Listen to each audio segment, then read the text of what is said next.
the void.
Shaken out of its orbit and forced from its flight in the heart of the darkness. Soul set light, suddenly the pull of gravity destroyed, races men into the void.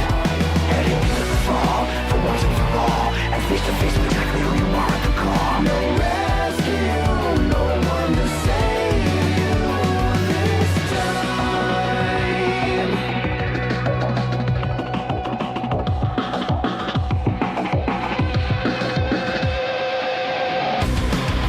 Destroy, create, hate. Life, death, love, hate. Uncanny light or manipulate. Subversive force or regenerate.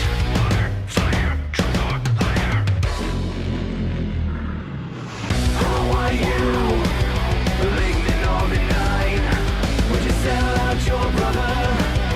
Save your own life, or neglect your own safety to save him from his plight. Who will you be when your life just was led into the void?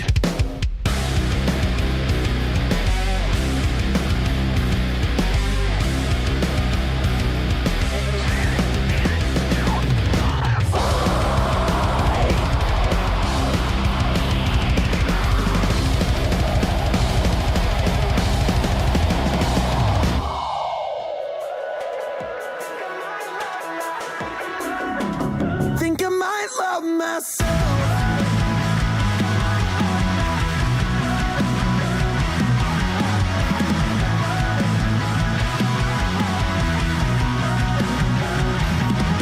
Thought love was overrated, and I don't know how to take it. Still chasing ghosts, I feel so unsure. And I sold myself a lie, still gave it one more try.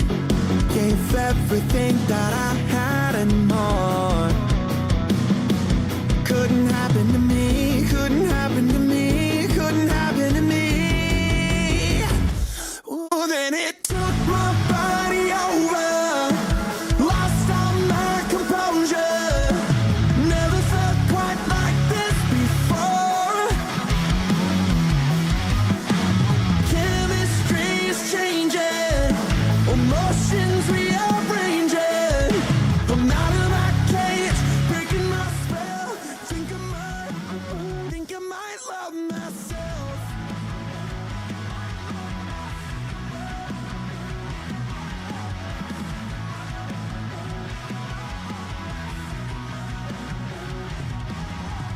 Trade my hope for pain. All right. Here we go. For those who might remember the early days of getting started streaming either your channel or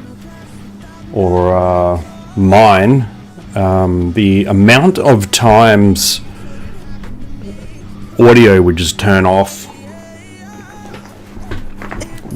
while using it, or you know, whatever. There's a bunch of stuff that happens. I have got hardly any wriggle room in here at all. I've got the traditional setup today, because I did one of these guys. He'll appear up here. I did Donatello, I don't know, a year or more ago now. It turned out really well, actually. Let me just turn that microphone down a little bit. It's peaking. And Donatello turned out really well a couple of years ago. And whenever I printed out just a copy for friends at work, I don't sell licensed artwork. I just give it to people at work or friends or whatever. I don't charge for it, because it's not my property. And anytime I've just printed some out for just, I'll leave it at my desk at work for people to pick up and take with them. They've always taken Donatello. It's always just disappeared off the table. So it's a good sign. So it'll appear up here. I don't know. I might have it on. I will have it on here, actually. We can open up my portfolio. Do I have ArtStation on here as well? We're going to get into my process for building it anyway. So if you've seen the thumbnail for the video, or if you've skip ahead, you'll see a bit more detail of this guy here. Here's the earlier one. I'll just bring this up. Here we go. Hang on, I think this guy's frozen. That there we're going to talk about in a second. That is the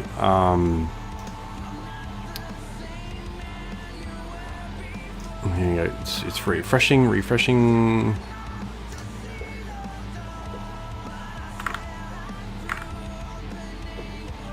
Alright, I'm just going to hide that until it comes up.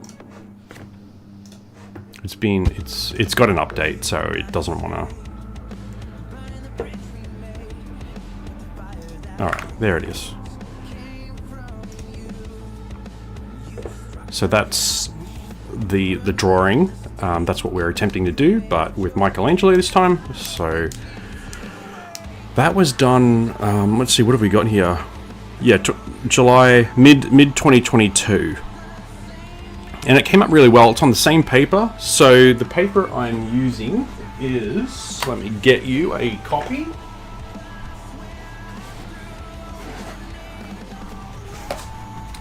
Just toss that. Here we go. Is the Strathmore toned grey paper.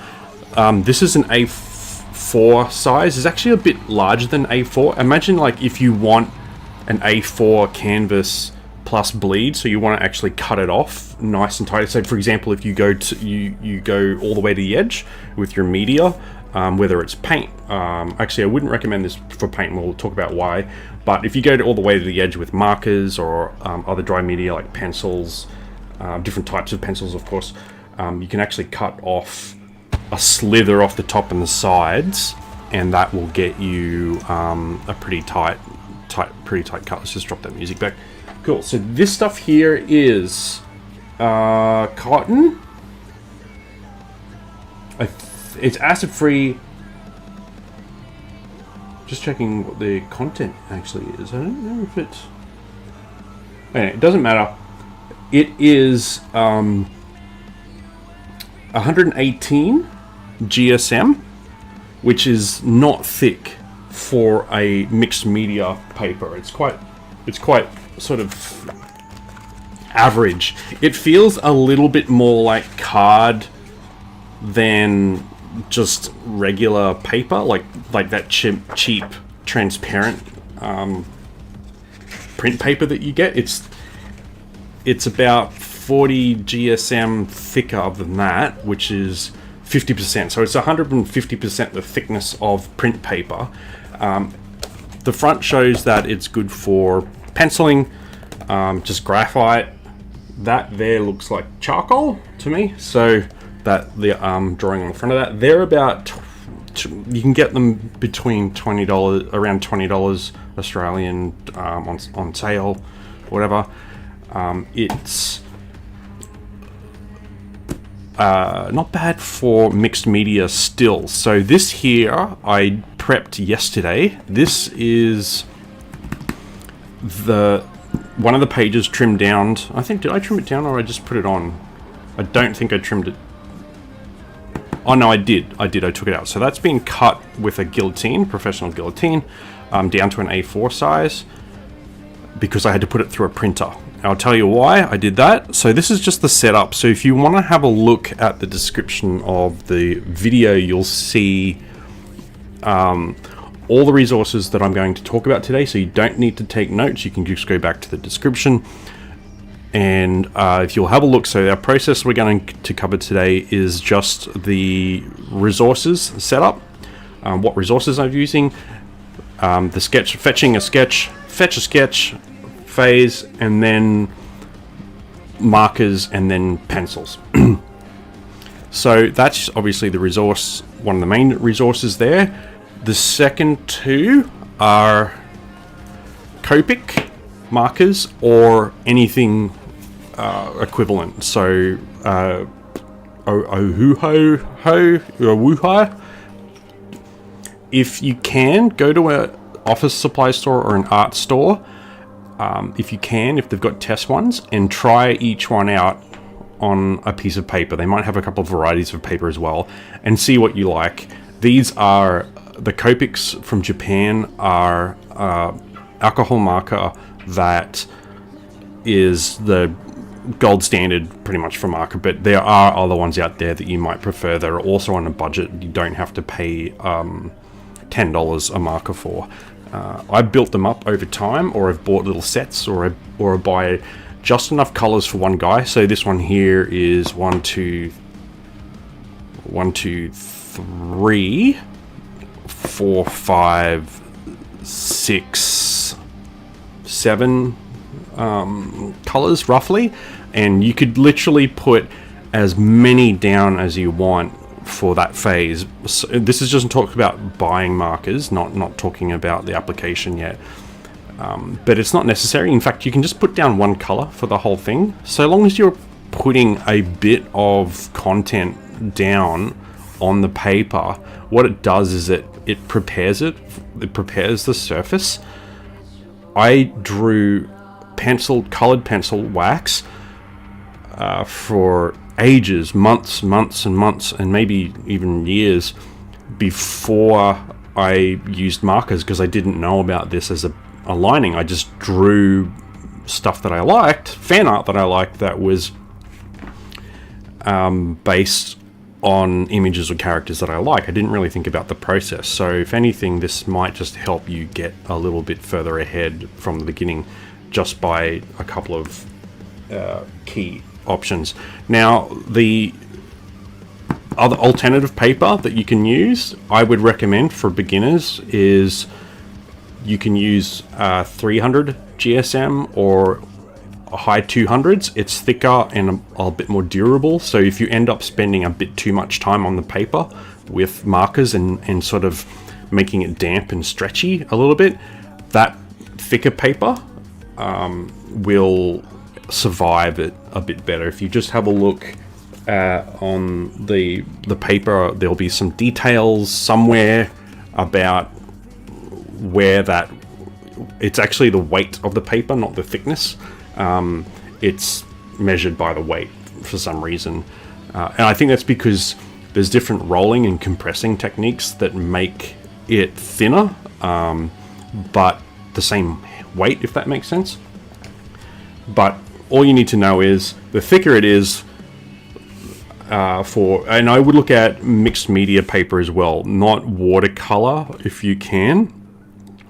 But I have ordered in some Arches watercolor mixed media paper as well, which is hot pressed, and I don't know all the production, details about why hot press, cold press makes a difference at this stage, but I've heard that the hot press is better for mixed media and what we're doing. I have used, I think, Derwent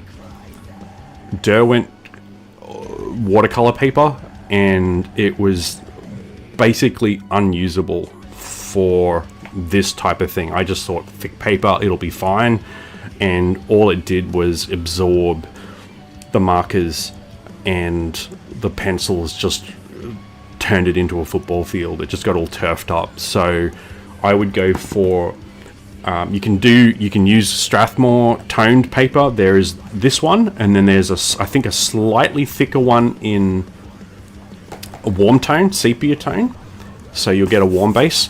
But I tell you, if you're not applying anything to the background, you're just doing a raw background, the toned paper is really nice, and it makes the pencils jump off the page and the color jump off the page a bit more. It just seems a lot more apparent than a bit more apparent than your regular bare. Alright, so I got a bunch of pencils here, mostly, so I'm just going to bring out the range of colors I'm going to use for Michelangelo. These are mostly Prismacolor pencils, Prismacolor Premier. They are a central dry medium colored pencil, wax based, to be using for colored fan art stuff, which is what you want. It's soft. It's probably, if you look at pencils like hard and very hard, like hard pencils are difficult to get on the page sometimes because they don't break down. They're hard. But then if you go all the way to the other direction where you've got really soft, really soft pencils, you start to run into the issue where you can't draw a line very, like cleanly, and the pencil end breaks down, or sometimes it crumbles, and that can be a bit annoying to work with. So I've got actually this little something I set up earlier is this little pencil chart here. Actually, I've got it set up on my Stream Deck as well, so we can grab the different colors that we want to use. So I'll drop out the ones I don't really need. So I probably won't use Imperial Violet. I'll leave Dahlia Purple. Perma Violet won't need that for now. I'm going to leave Black Grape in there because it's a little interesting.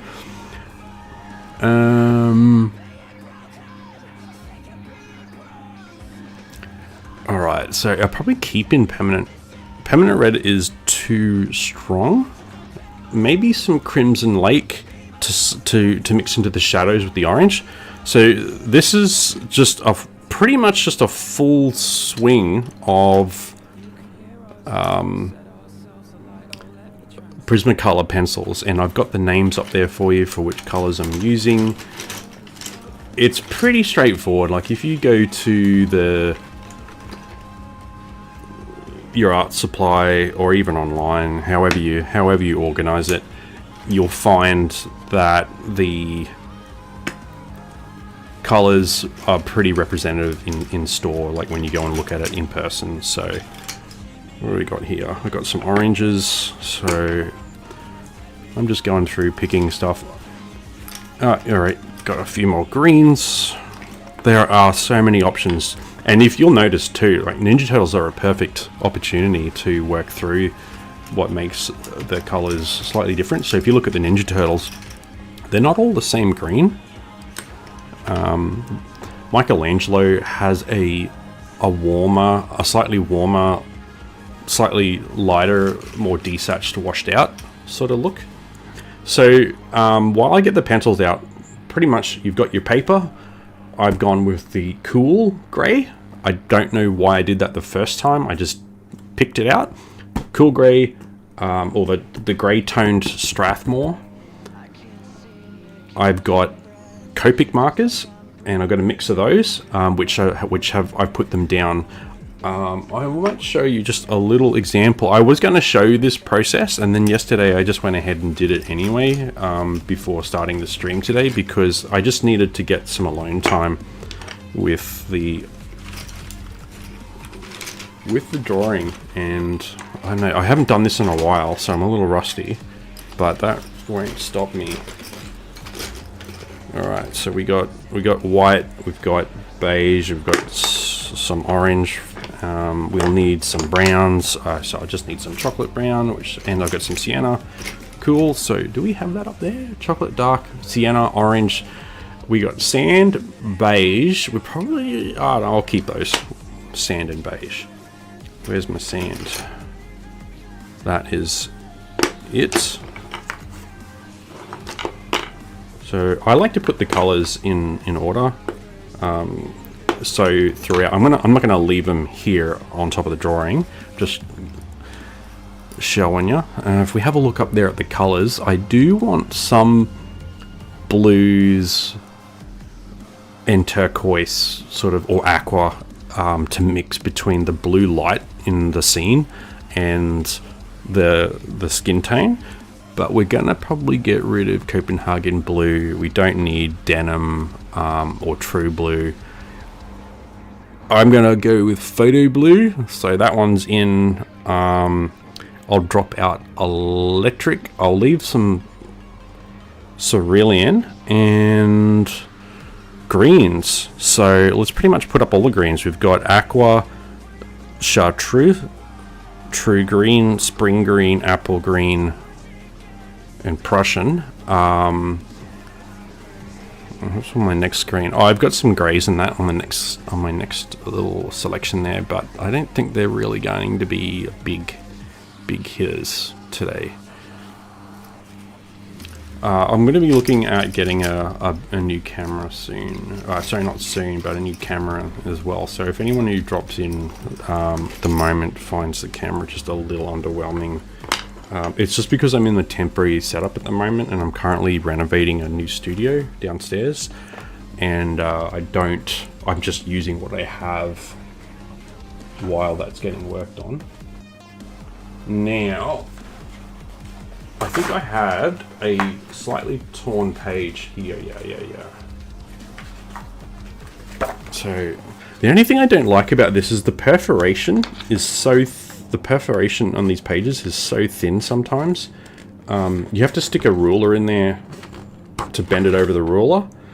But what I tried doing was folding it, and I folded a perfectly straight line that veered off the course of the perforation, and then it just tore. But I'll just quickly show you. I'll just hide the iPad for a second there, and I'll tell you why I've got a brush in a second. So,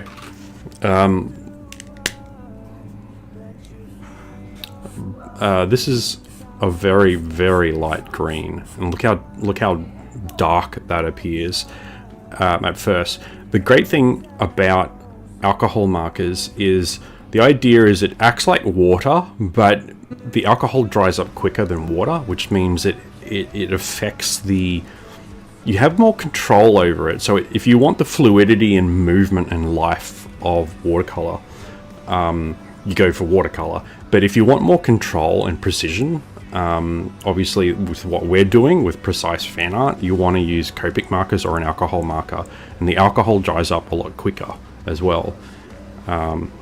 And it also, because it dries up so quickly, it doesn't distort the page so much. And we can see as we add it, we're going to add a bit more to it.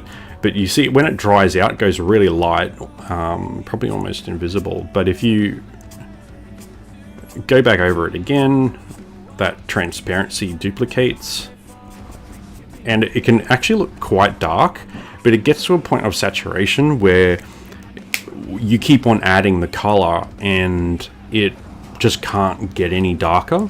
So that's kind of like in golf. The idea is that you have to practice hitting the ball at the same speed all the time, but just change the clubs out. So the clubs are like markers in the sense that You can apply yourself quite thickly to the page with each color, and you just use the lighter color in order to reduce the opacity and the effect, which is very straightforward, right? You use a lighter color for less effect, less pigment on the page. The lighter the color, the more alcohol there is, so there's the same content inside the pen, amount of content inside the pen, but on lighter colors there's more alcohol than there are pigment, and that means that you can actually wash out other colors above it. This has come up quite dark, actually, considering it was a light green, just because I laid it down a few times, and that's just to give you an idea. I've got another one here. This is forest green, so this is considerably darker than that one. I would not say that these are on the same saturation or hue of tonal value. They are a different one. This one's got more blue sort of chroma in the mix. And I'm going to show you two things now. So that's the forest green, and I go back to my lime green, which I just put down a second ago on the base. If I come back with this and draw over top of, so you wouldn't think that a lighter pen would have any effect on a darker color. This is where the alcohol content of the lighter pens is stronger than the pigment of the darker pens. So we just reduced that forest green back a whole degree or so. We halved it, maybe between, it's halved between it. What it does is it averages out between the shade of the lighter pen and the darker pen, the darker colors, because there's more alcohol in the lighter pen, so you end up with something that's in between. So if you want to tone a darker color back, you can get the same color in a lighter shade, and what that will do is water it down. It'll thin it out. This here is an Antwerp blue, so obviously it's a different hue. It's a similar hue, but it's a different hue, right?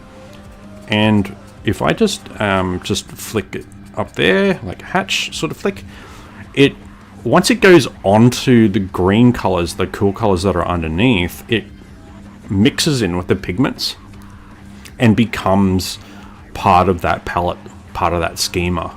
So this is color theory in the sense that you can work with a palette that goes off track in terms of the skew. So let's say you're thinking Ninja Turtles, you're thinking green, but you can actually use a blue or dark blue in the shadows.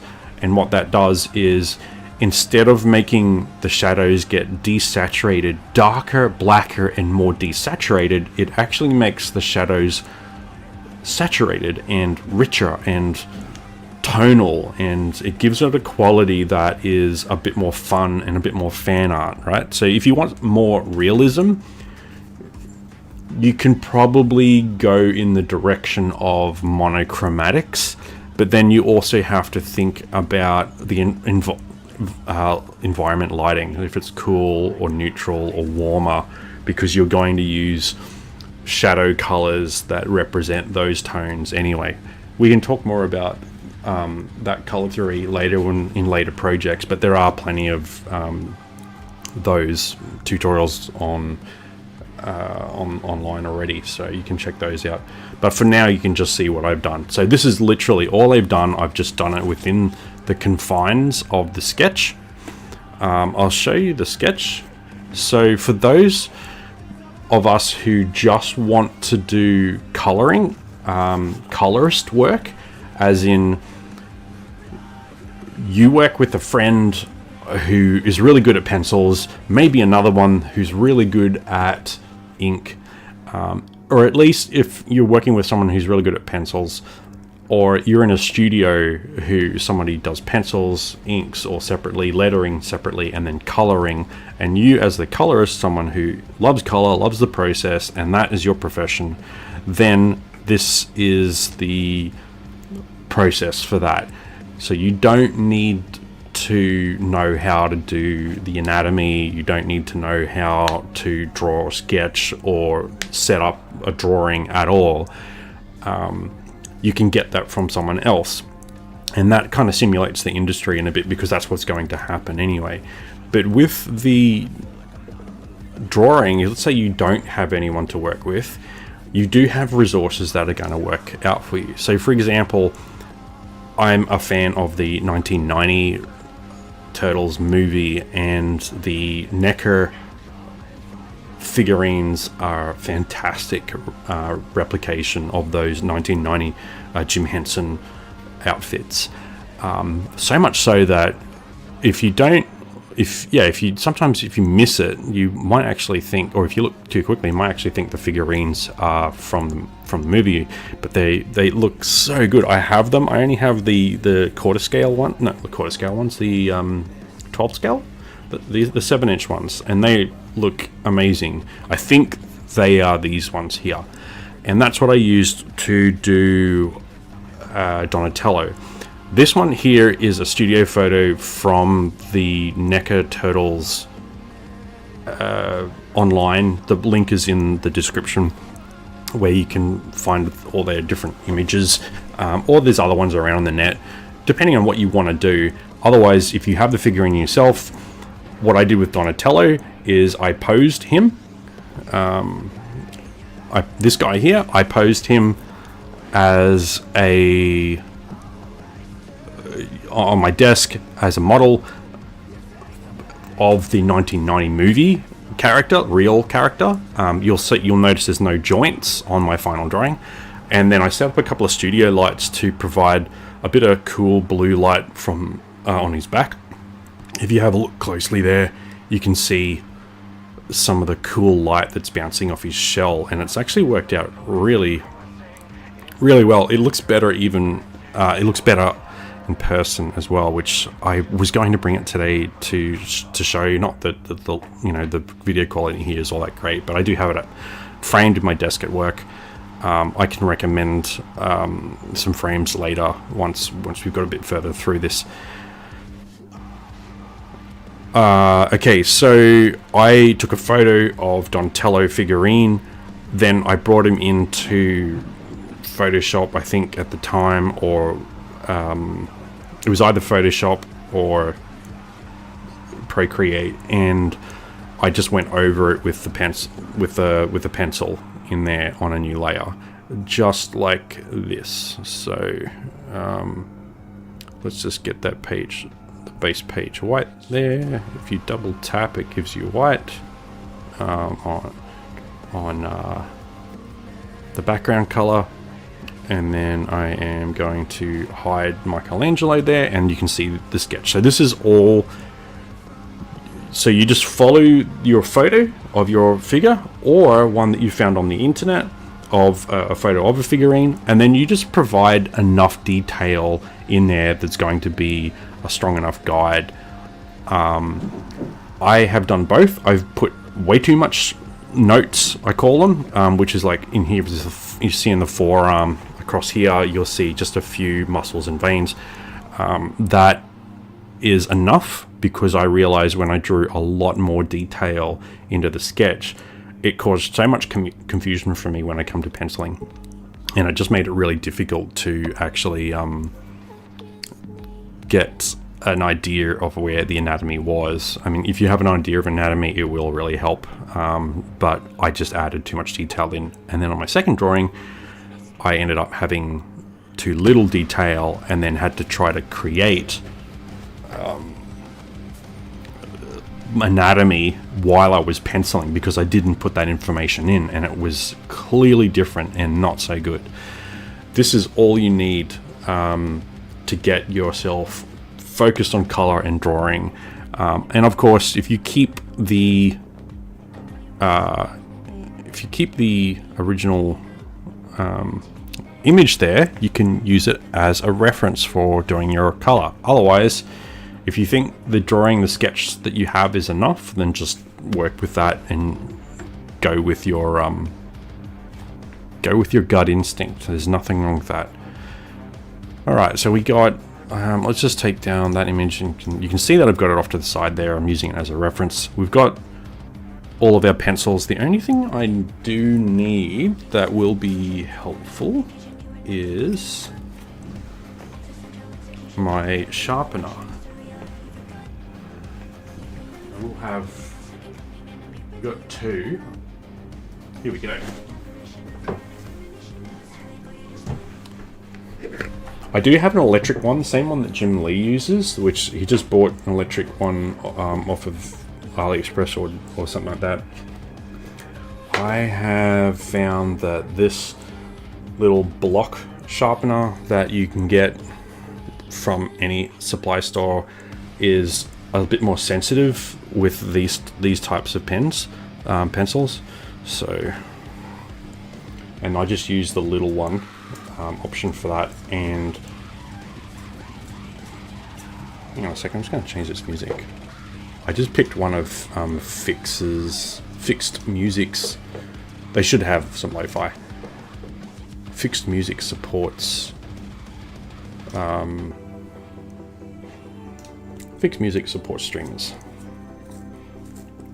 Link is in the bio if anyone wants strike-free music.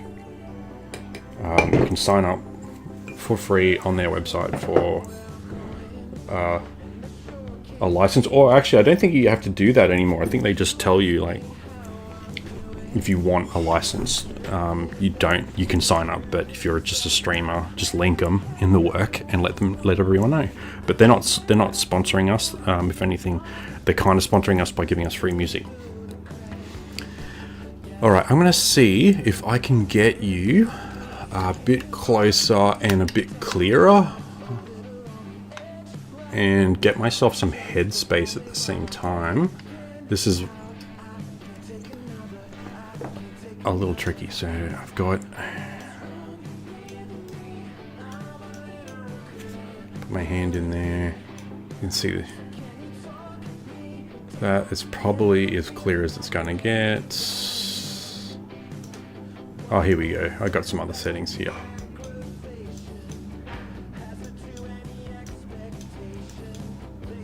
There we go.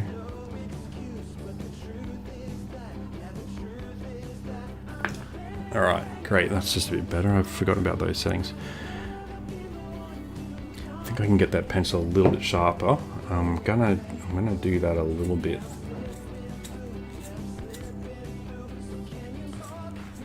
So yeah, don't push too hard, and try not to angle the pencil when you get it in there, because it's very fragile. I am going to ditch these pencils, and I'm just thinking about where I got to put it. I think I'm just gonna slide them onto the board here.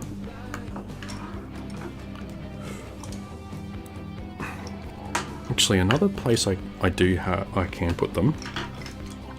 I'm just going to move my iPad.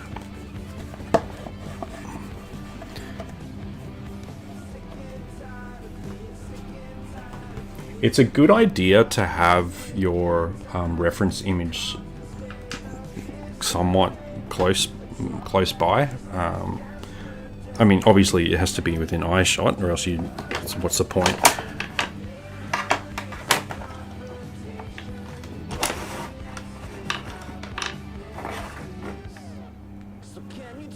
Just because it depends. It'll depend on how it affects you. But sometimes the further you look away from an image, and the more other information you see by the time you come back to the drawing, it's just like your short-term memory. You got to practice to convert that short-term memory to long-term. But I can't tell you the amount of times I've just gone, right, I'll snapshot that with my mind, and he's got this muscle on this part of his body, and then I'm like, yeah, let's make sure it's, like it's there and it's obvious. And then all of a sudden I've dug into it way too much. I got two Siennas. No, that's Crimson Lake. dug into it way too much, and I've got this super bold muscle that has got nothing, you know, real about it. Just gotta get a chocolate brown.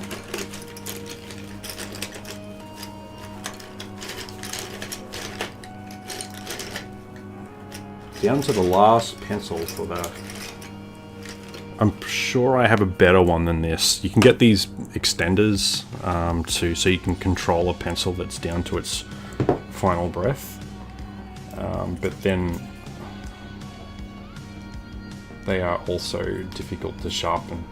The pencil's going to run out at some point, right? But you can get more out of it with these extenders. Right, so I'll put that one in there. Have I got that up there? Chocolate brown, yep. Got white, got black, cool. Got all my greens, okay. Yeah, we're set up like old times.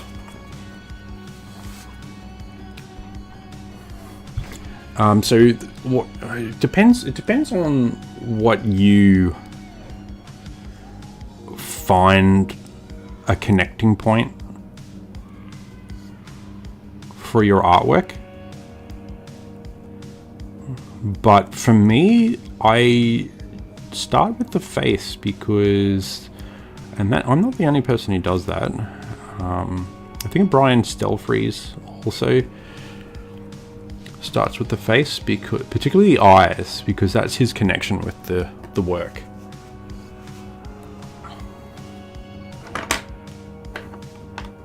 Going to get, I think it's always good to start out just a little bit lighter, and then you can always go darker. You can adjust and affect and fix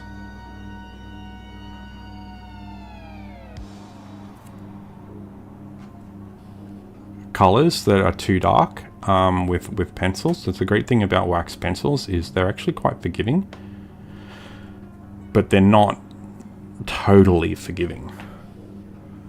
Not totally forgiving. So if you go lightly, if you tread lightly, you should be alright. And if you build up the colors, like you go from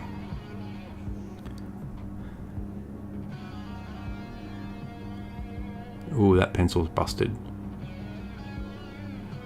Let's see if we can get something out of it. So it's wiggling. Alright, that guy's dead. See if I can find a chocolate in here. I'm pretty sure I bought a new one and it's just hiding from me.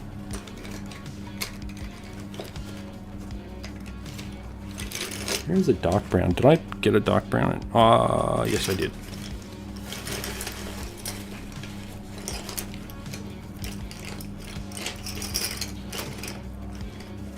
I have a feeling that there is no chocolate in there. So I'm going to grab this super soft. This is a Caran d'Ache Swiss brand. It is more expensive, and this one here is your student quality one. So it's probably more expensive than Prismacolor, but it's actually one of the cheaper ones from their range. Go figure.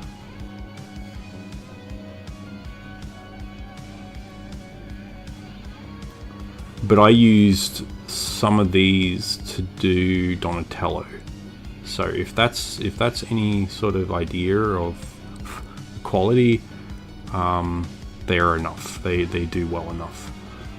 I am keen to try the Caran d'Ache Luminous,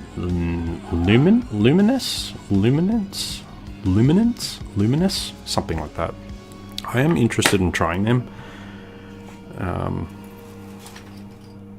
at some point.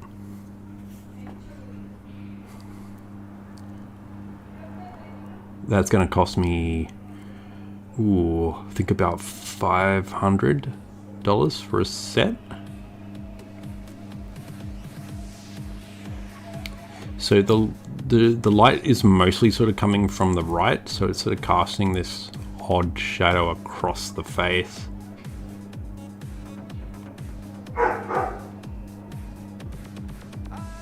I am just going to work with it for now. Let's just get some of the shape of these eyes in place. It's just a very fine shadow. This is really small. If it helps you guys, this you can do, if you have a look at some of the gallery images that come up, you'll see bust portraits that are a bit bigger, and they're easier to draw in terms of the detail in the amount of space that you're having to do it in.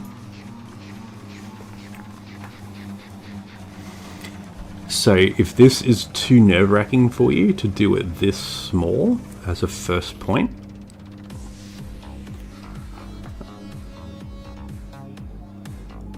you can always go bigger.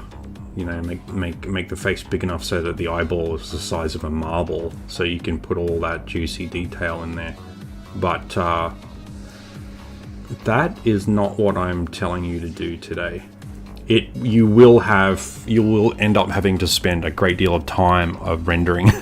If you're going for like realism, you know, half-baked realism even, you will find the skin texture of anyone you draw at full scale. So you might see the Witcher appear at some point.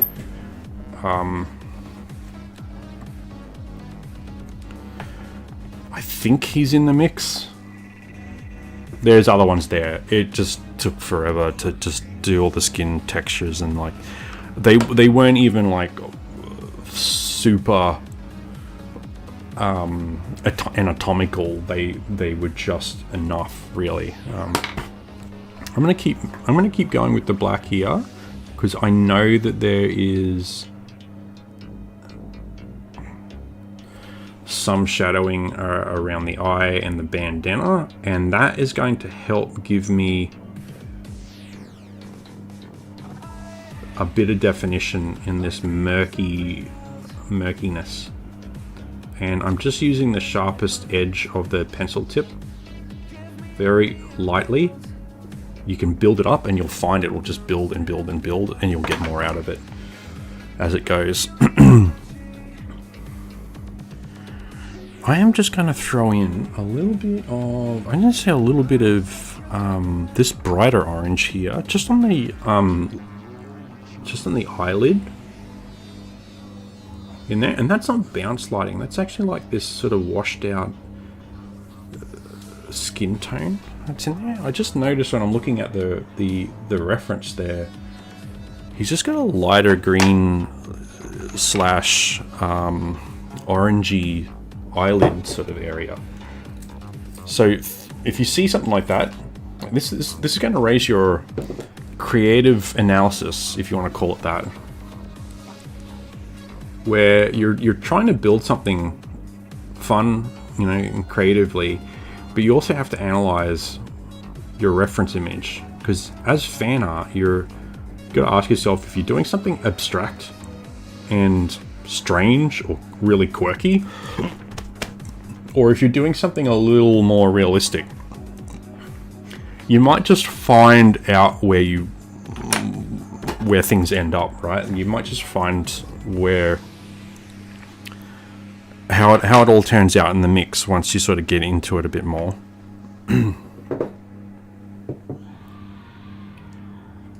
This one's sharpening quite strangely. Whether you do, you know, more impressionistic or more caricaturized or more real.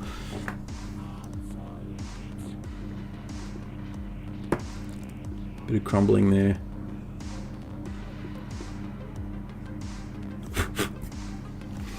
You know, and then you'll develop. Every piece of artwork that you do is not your entire life. It's not everything that you'll create. It's just where you're at right now, and you need to do it to find out where you're at. You need to do it to find out, and you have to accept where you're at and where you want to improve, what you want to improve on. if it helps, you can do a bust that's smaller, a bust portrait that's just this section here. Just the shoulders and the head on the page. You know, it's small, it's condensed. You do an artist card sort of approach, you know, like just...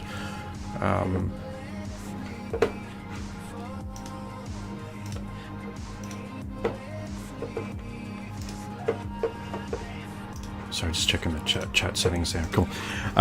Yeah, just a little artist card or something for you to keep, you know, and then just put them in a little binder, like a little card binder with all the other ones that you do.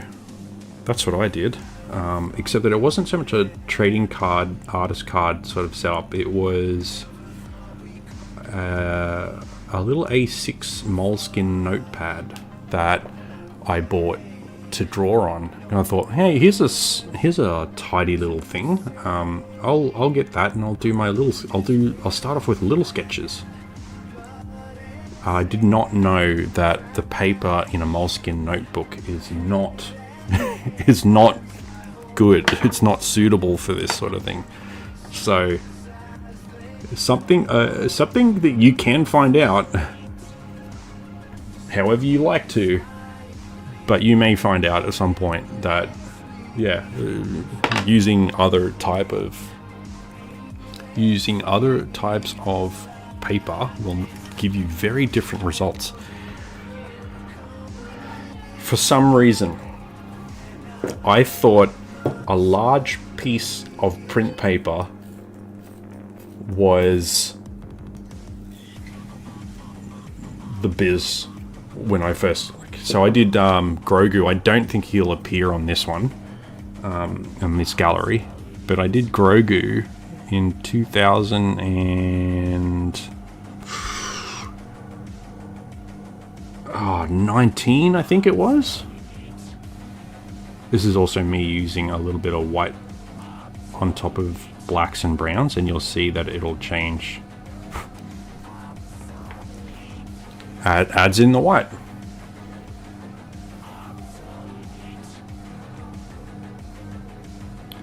So that's the good thing about wax. But yeah, for some reason I just thought, hey, I'm going to do a big A3 Grogu piece.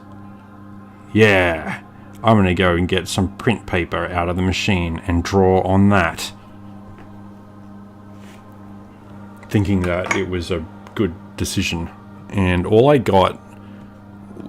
I did the work, I finished it, but I did find out that the term paper thin is probably from print paper. It's horrible.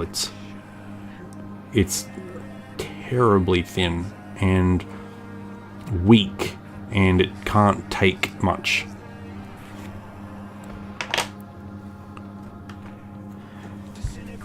And it's very difficult to handle the many colors and treatments that you might put on. It was the first time I tried Copic markers. I only bought, I think, 2, a brick beige and mint green, or the green that you see here.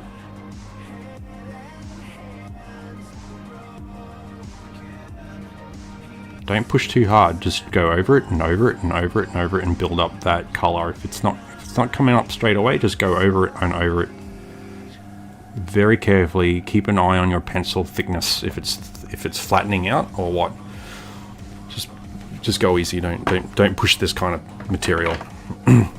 It's harder than paint, but it will crumble and scratch your drawing. Yeah, anyway, I drew this A3 size Grogu, and it ended up being okay. It was great to get back into it. I think I still have it somewhere. It might be on Procreate here.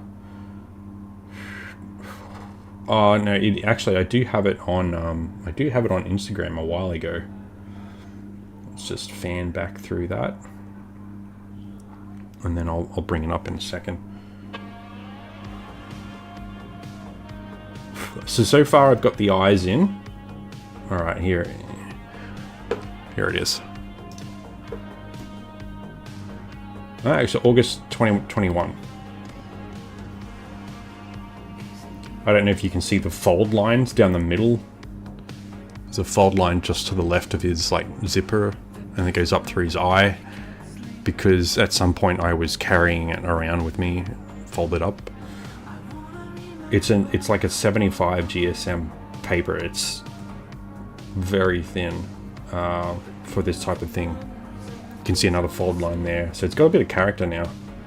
I found out that I liked the face area, but when I got into all that clothing, which took up the most of the scene, and then the background, I just spent all this time trying to render the clothing in an interesting way. And then while I was focusing on trying to do that, I got the tones wrong. So that jacket is supposed to be the brown wool color, and the wool color was supposed to be more off-white. So it's too dark. He's very saturated in that. And then the background is a little distracting. There's a whole bunch of stuff in there I can pull apart now that I don't do now. If anyone wants to see this a little closer, I think it was 14 months later, I did my flagship guy here, Wolverine.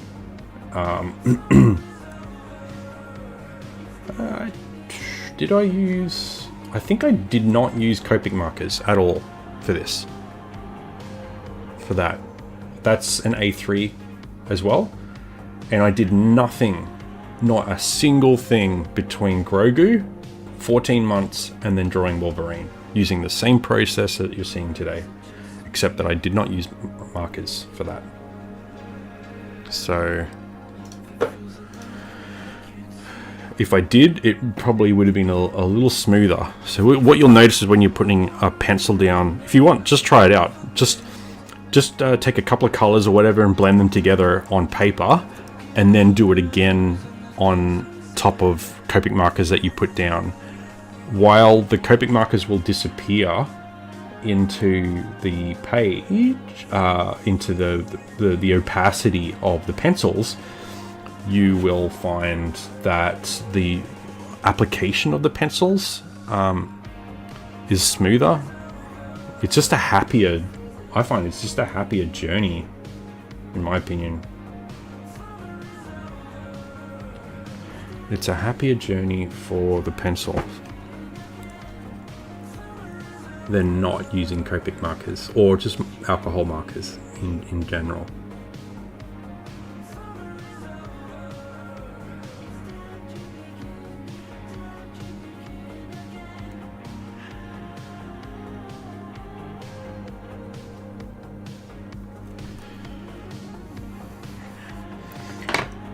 There's a bit of blue on this side, so I'm just going to throw a bit of blue in here, but it might get a little railed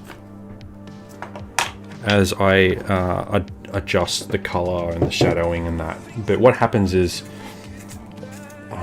pencils, these wax pencils are a little bit like paint, in the sense that if you put two of them down, put any two colors down on top of one another, they will, the wax will mix together and it will produce a result, right? You can go and have a play around with that and find out, but it will have a result. So if you want, if you're feeling like the detail that you're doing needs to be a little cooler, a little bluer, a little warmer, you can grab that pencil and put it in the mix, and then put another pencil over top, and then just watch it sort of take shape and influence and affect the way that color turns out. So there is about to be a little blue on cool color on his right side, or his left side, our right. So there's a blue light on this side, and there is an orange light on this side. When I did Donatello in the studio, I put a neutral light on one side and a blue light on the other, just to give it the tonal differences.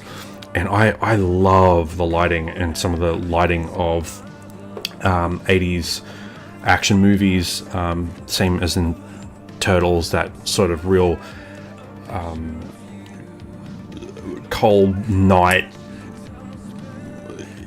you know, Brooklyn, like New York streets type 80s, you know, low economic era kind of lighting with film, like proper film emulsion. Right, let's get onto this orange now. So I've put down a couple of different notes here, which is just renderings from my Copic marker. And I'm just going to start off with them, because if I put more detail into the larger areas, what's going to happen is some of that might disappear. So I'm just going to support that. I'm going to back it up. Back up the decisive part of my image. Support the good decisions. Then the work will unfold in the right direction. So just give it a little 3D-ness. I'll add a little shadow around the base there. Man, I tell you, it's been such a while since I've done traditional. But like I said before, when I did Grogu, I did him in August, and I think it was September, October, something like that, a year later, that I did Wolverine, and I had better results with Wolverine than I did with a lot of my work, actually. And it just comes down to the character you're doing, that you choose to do, and your attitude behind it.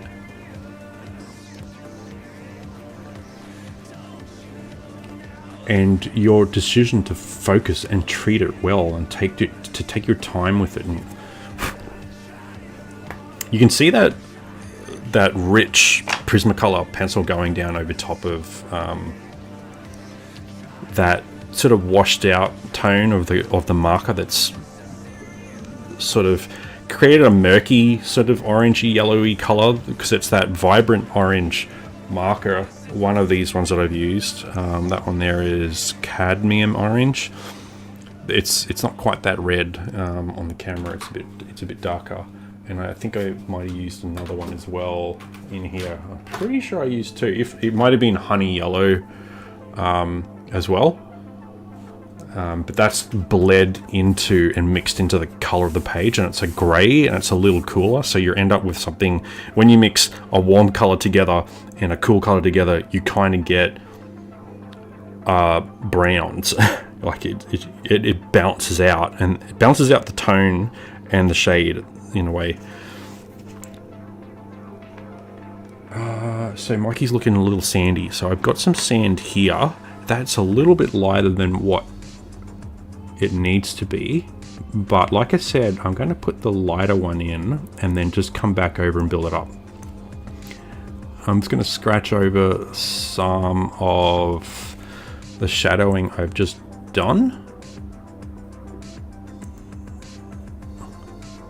and blend that orange into the sand a little bit. So I'm actually not strictly using sand, I'm using the combination of sand and that orange, where I'm overlapping with that, because those two waxes will blend together. And I'm still going to go light here. This isn't like a final stroke of, and I've got to remember to put the blue in as well.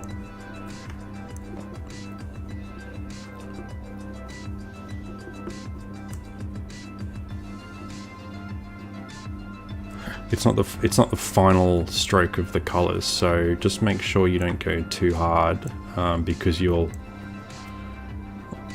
want to just continue adjusting. Just assume that you need a bit more time on it. And got a bit up the top there as well on that. That's gone a long way to sort of produce the anatomy of his bandana.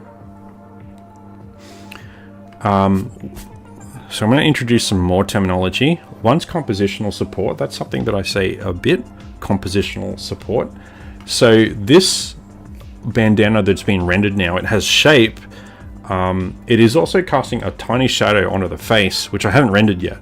So if I want to really get an idea of how that bandana is tracking in terms of tonal quality and rendering quality and contrast, like overall compositional quality of just that bandana, I'm actually going to have to do more of this composition to support or point out exactly how it's developing. So don't go too hard, too early, trying to make it look exactly like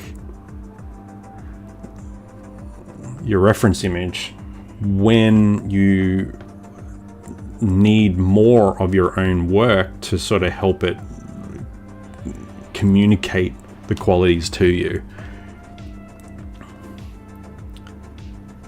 If at the moment, I just instinctually, visually, experientially, instinctually think I need to add some more detail, some more contrast and refinement to this, but I won't really settle on that decision until I've added a bit more detail to the face and given myself a clearer idea of the bigger picture.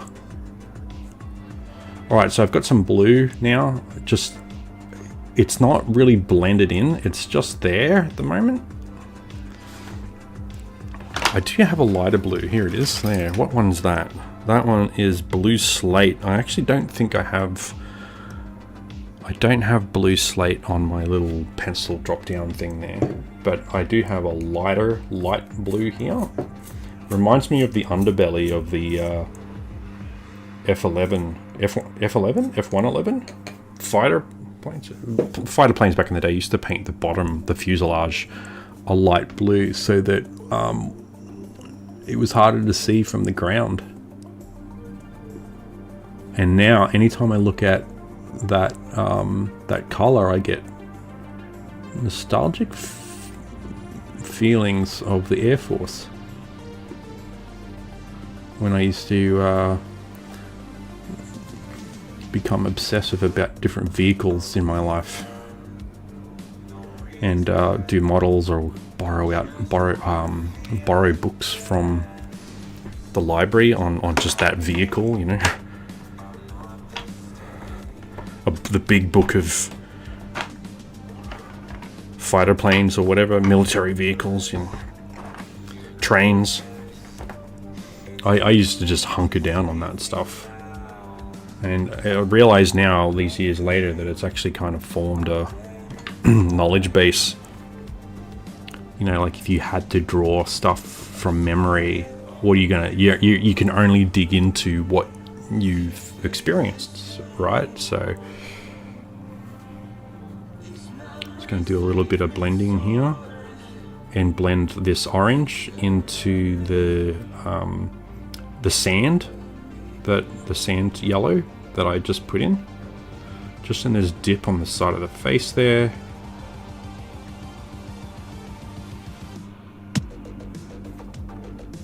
If my audio pops between songs, it's because Spotify is currently popping between. It's just for some reason between songs. I don't know why. Alright, so we're just talking about compositional support. That is part of my terminology. It might be an academic terminology somewhere. I have not heard of it, I don't believe, elsewhere. It's not necessarily like a patented statement, but it is something that I say every piece that I do because it is descriptive enough of the kind of work that I'm doing. I'm just putting a slither of brown where I think the shadowy crevices and that are going to fall between the bandana and the head.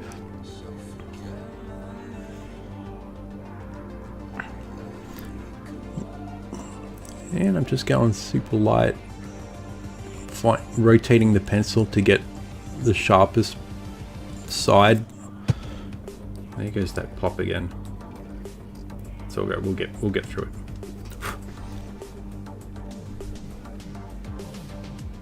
All right, so I've got a bit down there. I actually don't have fantastic lighting here at the moment, because one of my stands is at work and I use it for traditional stuff I do at work.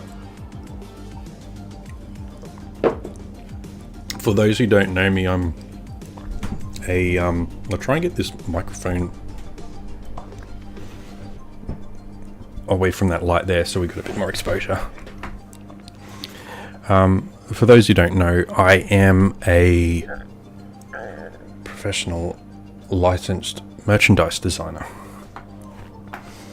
and I actually work with Paramount and Nickelodeon on Teenage Mutant Ninja Turtles as well, with their merchandise in the Pacific region, so Australia and New Zealand. Excuse me. Alright, let's do some of the head, and we'll talk more about that in a minute. Excuse me. He's got a couple of freckles on his head, so I'm just going to grab the brown. They're a browny colour, but what I'm going to do is I'm just going to give him a little nod. Just that, because I'm about to put some green in and render some of that. Actually not a freckle, but the brown will help that shadow anyway.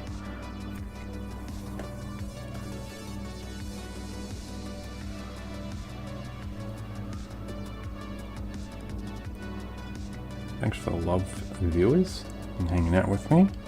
I'll be here for the next couple of hours. So get comfortable, get a pencil.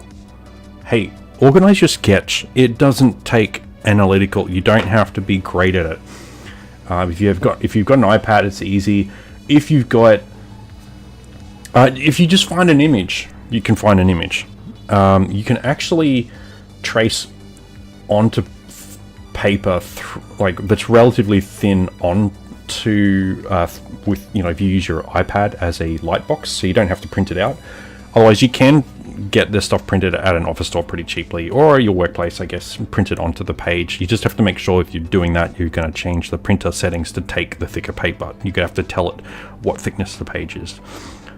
You can get help to do that, or just check out a tutorial or whatever. I could probably do that later at some point, but if you can get your image onto the paper, your sketch, there's nothing standing between you. But if you go on source artwork, if you're not drawing right now, if you don't have your stuff ready, you might actually find a bunch of your reference images or something you'd like to draw. I was just looking at my greens, and I'm not sure how suitable they are. These are the greens that I bought from Karen Dutch for Ninja Turtles. Actually, I got a whole Ninja Turtle set here. You can tell it's good. So I'm just trying to think about which one of these is more Mikey. I think this one over here, this sort of slightly desatched. I'm gonna grab these couple here, and okay, this one down here I think is getting darker. These ones here are a little bluey. Actually, you know, he does have that vibrant green, but not he has a warmer green, desatched warm green sort of look, whereas these ones here are a little cooler for Raph. Raph is like a dark forest green color. Leonardo is a very balanced bluey green, and Donatello is like a dark desatch. Actually, like Leonardo is like a lighter cool blue of Raph, who's a darker cool green, and then Donatello and Michelangelo are like your warmer tones, both dark and light. So if I bought these thinking they were preem because they were Karen Dutch, the platinum, the epic / legendary quality pencils, and they are. But this is the student one, and I tell you what, they do a fantastic job. They're a beautiful color. They apply well. I do have another. I have Caran d'Arche Pablos. If you want to see what they look like, have a look at Geralt. Here we go. I've got Geralt for you. Geralt is done in Caran d'Arche Pablo, which is an oil-based colored pencil, and it only, I believe, it only comes in maybe 1 or 2 sets. So a large one, or maybe no, I think it's like a 10 or 12, a dozen, 2 dozen, 3 dozen, something like that. It is good. It's a little desaturated. It is a little drier. As an oil-based pencil, I was expecting it to be a little, like a little slimy, a little smoother, a little oilier. But it was actually like dry and a little crumbly, and the colors were a little desaturated as well. So you see the skin tones in there. Obviously the eyes are super vibrant and warm. I think I only used the Pablos on this. I wanted a solo brand project, which is good to do. Obviously the blues and his hair and that,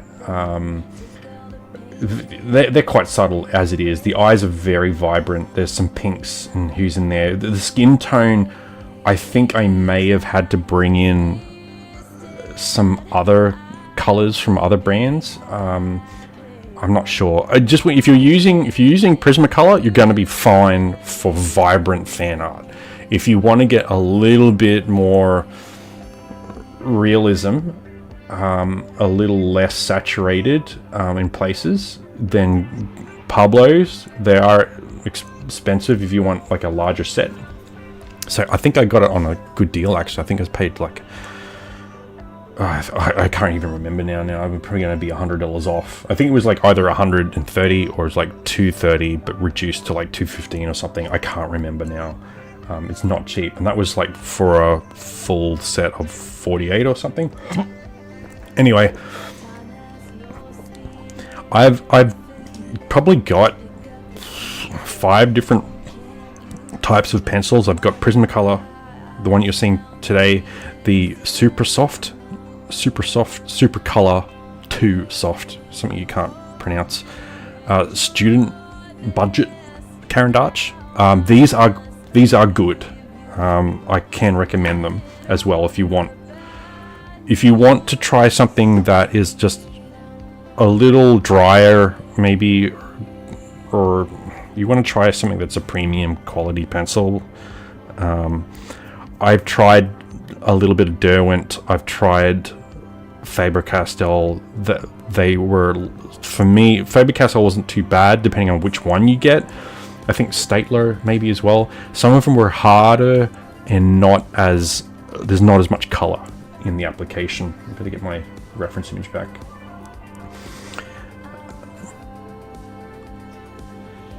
Oh yeah, I need to teach you my next method, because things are about to get a little wilder.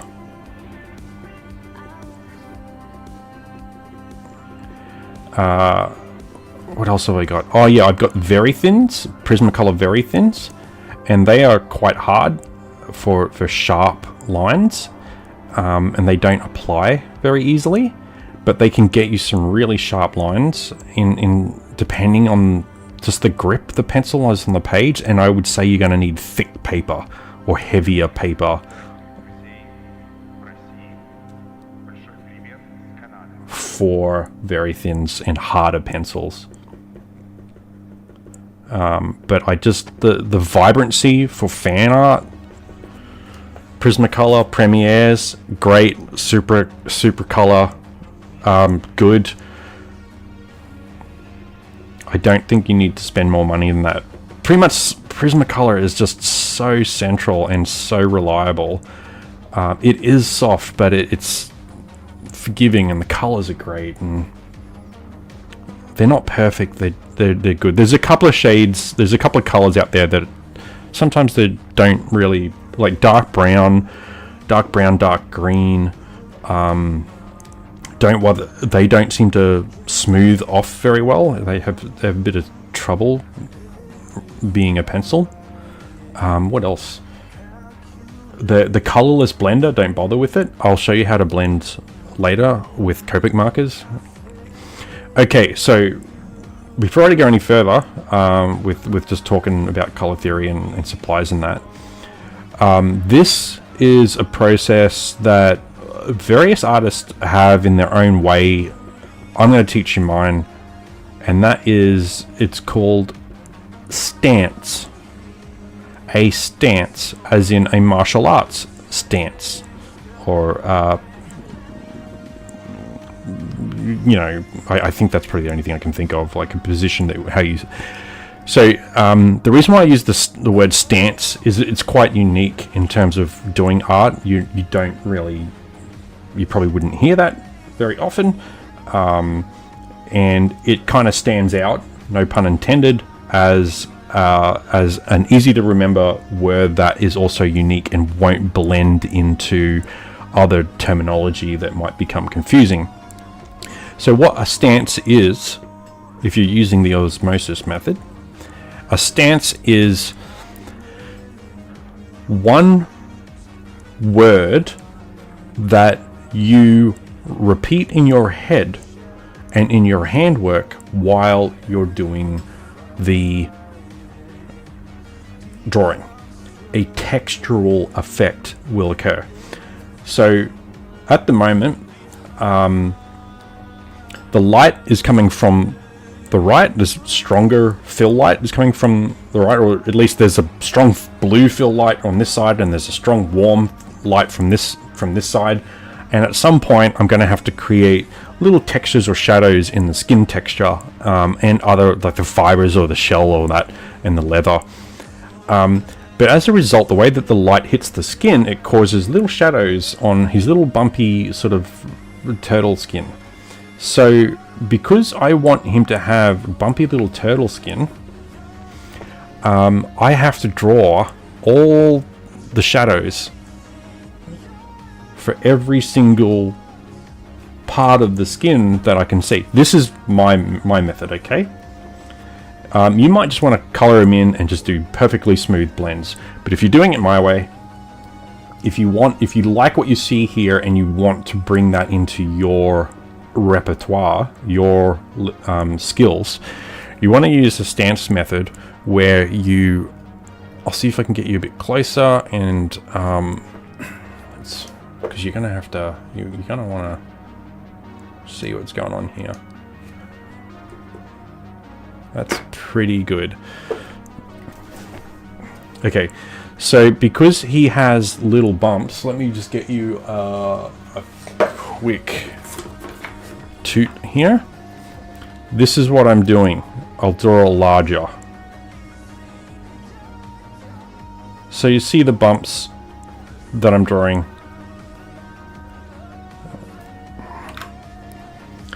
This is what I'm doing, but they're only like 1/4 of a millimeter big, and I'm just doing that. So the light comes from this way, and it casts a shadow over the bumpy skin that he has. So the stance approach is me going, well, what one word, whether it's that creates an image, a textural sensation, or an image, or it's a key word that gets you in the mood, it gets you in the application of repeating that over and over and over again, so that you don't sort of become distracted or lost in that. So in this case, for me, I'm just using the letter C, because each one of these bumps are just the letter C over and over again. They're on a 45-degree angle, a little bit, or on a 20, 30 degree angle. So C, C, C, C, C, C, C, C, C, C, C, C, C, C. So I don't accidentally lose my way and start drawing something else. I have to focus on that one stance in order to see that texture take its way out. I can go lighter and thinner and more scattered towards the light as it becomes more washed out, and the anatomy gets more washed out. And then when I get more towards the shadow or further away from the light, I can draw thicker lines and draw them heavier and draw them into each other and overlap it more in order to create that that illusion of the light sort of taking over the anatomy of the pencil, of that face, of the texture or the skin or the material that you're drawing over.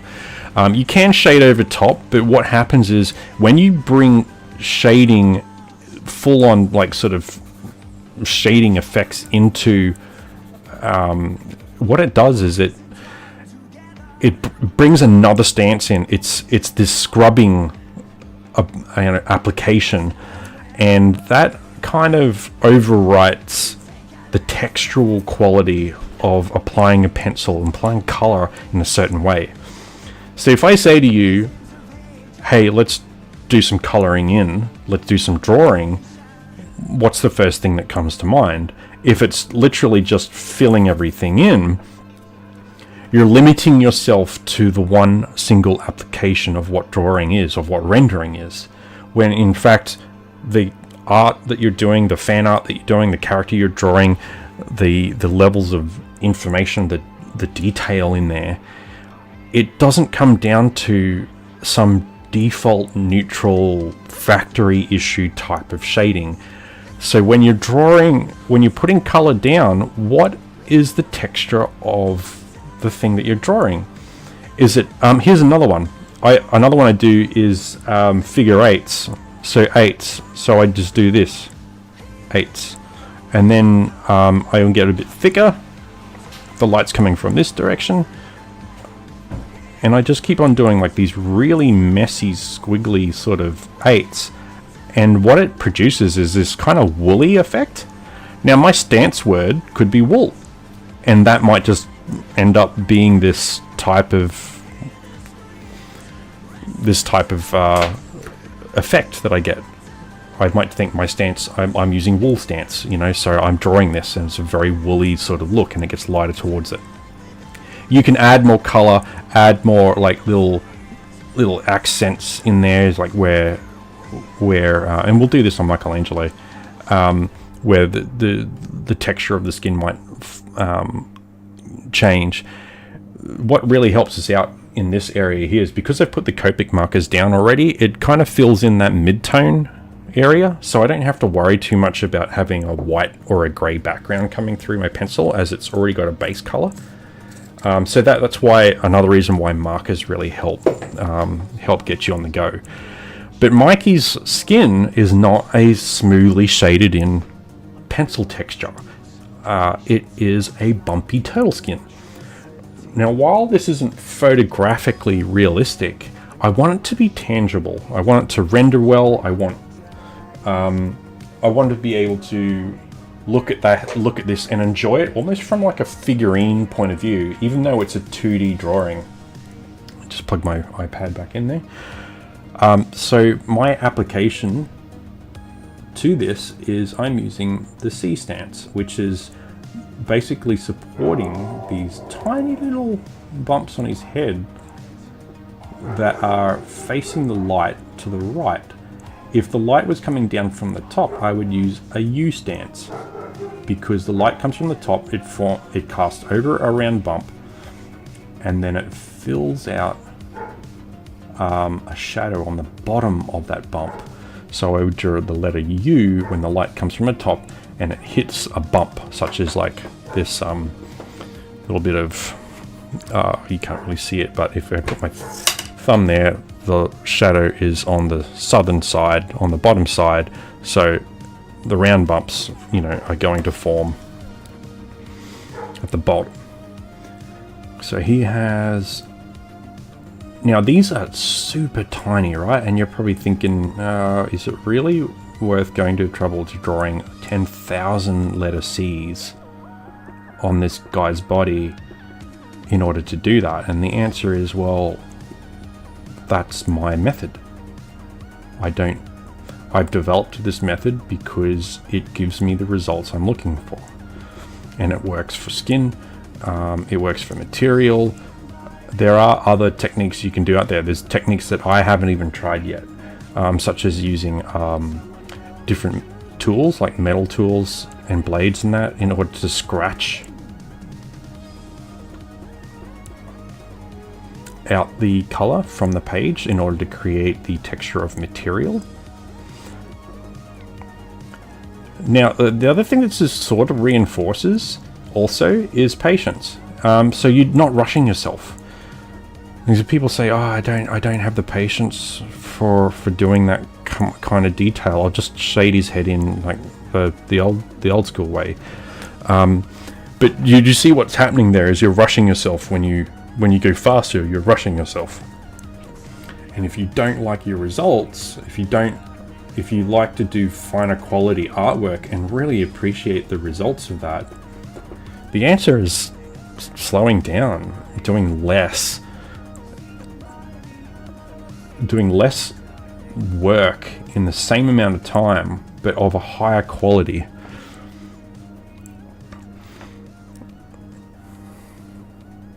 And very pleasing too, I might add. Now that paper there is bouncing on me. I'll see if I can get a little bit of it might be bouncing because it just paper just does that, right?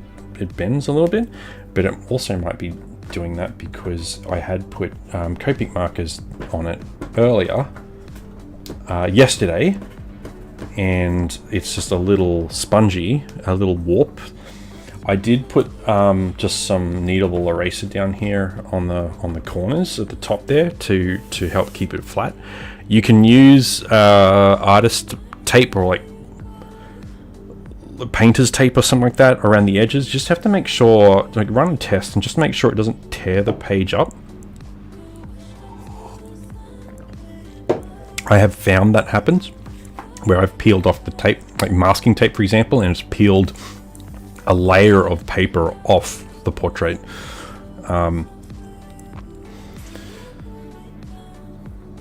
So this art is going to be better in person. I will take a good photo of it or a good scan of it, and I will put up a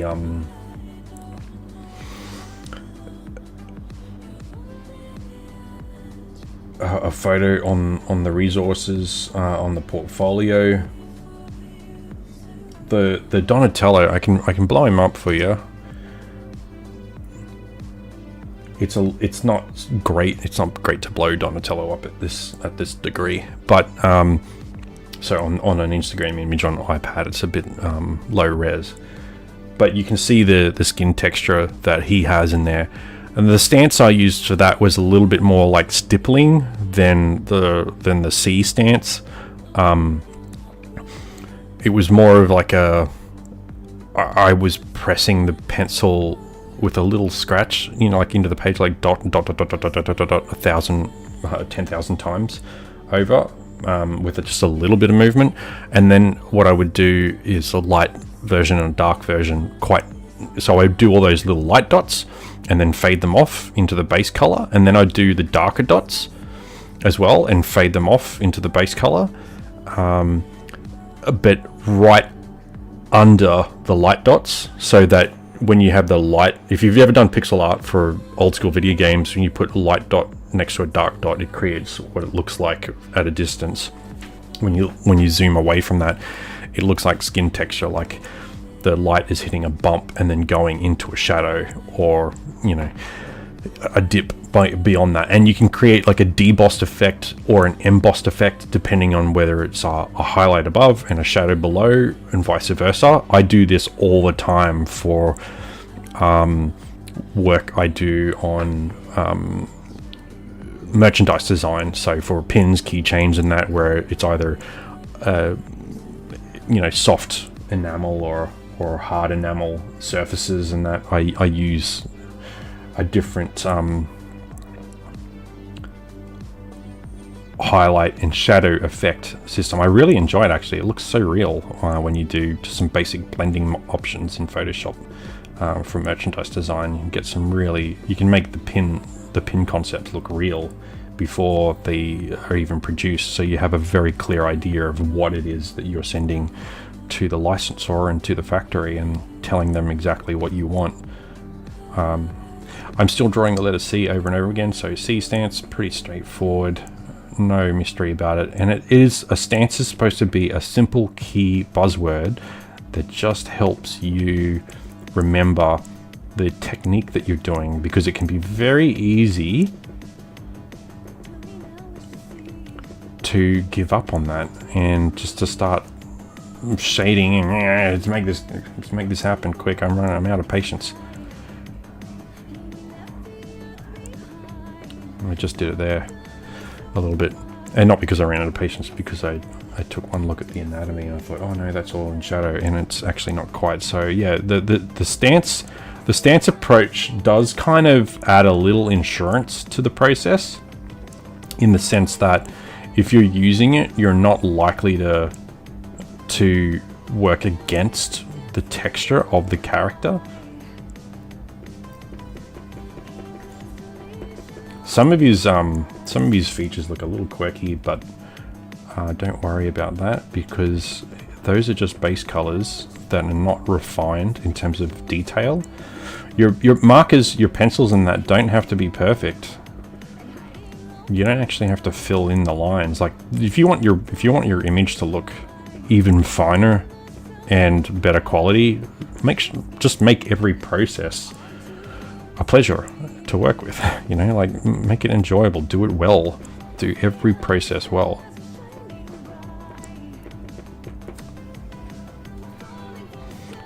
And it will pay off, but you don't have to get markers perfect, I can tell you that now. So it is really easy getting started for this sort of thing, because you're talking about borrowing a pencil or just doing up a pencil over top of a photograph very quickly. I would recommend realism, like as in natural references, as in photographs of figurines or actual people or characters, and not other people's artwork, because you're an artist, you're the artist, you're wanting to draw, you're wanting to render, you're wanting to color. So don't take don't take a sketch over top of somebody else's artwork, because I would recommend a figurine, something physical, tangible, or a photo of something physical and tangible, because you want to reference real lighting.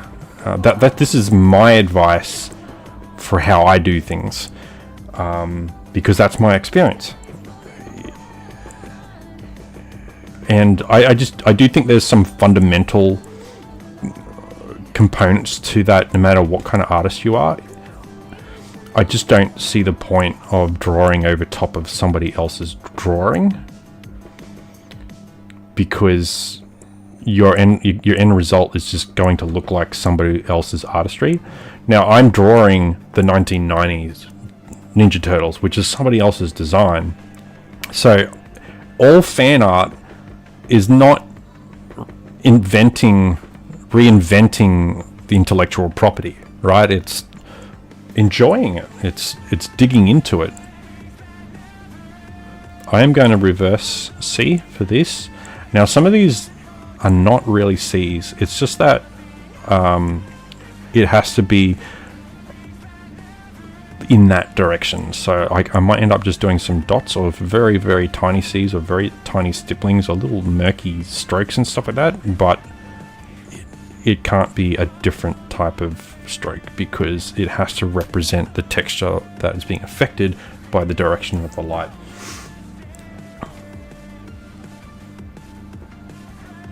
Even if I do a little curve, that's all right. That will get the effect. As you can see, it builds up. Like if you spend a few hours doing this, you're going to get a whole character skin textures already nailed away. squared away. It does seem like a really laborious process. It is, but that will also depend on what type of art, like image or portrait you're doing. So if you're doing a full face portrait, you will find yourself having probably large sections of the face. There's just a lot of the same sort of stance. And that can get a little tasking. For me, it does. So I find I prefer complexity in an image, in a character design, because it gives me more stance to work on, more texture. I have to adjust my technique. Where I came up with the idea for a stance is when I was playing. Actually, no, I wasn't playing a video game at the time. I do know I played Ghost of Tsushima, which has I think 4 different stances in it, which are like starting positions, which you use to have different fights with different types of enemies. And you use those stances to apply yourself as a samurai, which is really cool and very suitable, and it's why they actually created them in the first place. But I think it was on Wolverine that I started doing that, and Wolverine's entire makeup is me drawing little shapes. And that's when I invented the stance for me. I don't know anyone else who uses it, but something that might have contributed to it is comic art, which is, as you know, just a lot of hatching. It's just that in comic art, you're mostly just doing contouring. You're following the shape of the body. With strokes, and you're latticing, you're overlapping, you're crossing, or you're Morse code stippling, that kind of thing. You're kind of doing a linear approach to it, whereas my stance approach is taking the surface of the individual character into consideration and figuring out a little buzzword and a little hand technique that will make that the focus and that application easier to repeat over and over again, and to render in that sense, rather than just the straight lines of a comic hatching technique.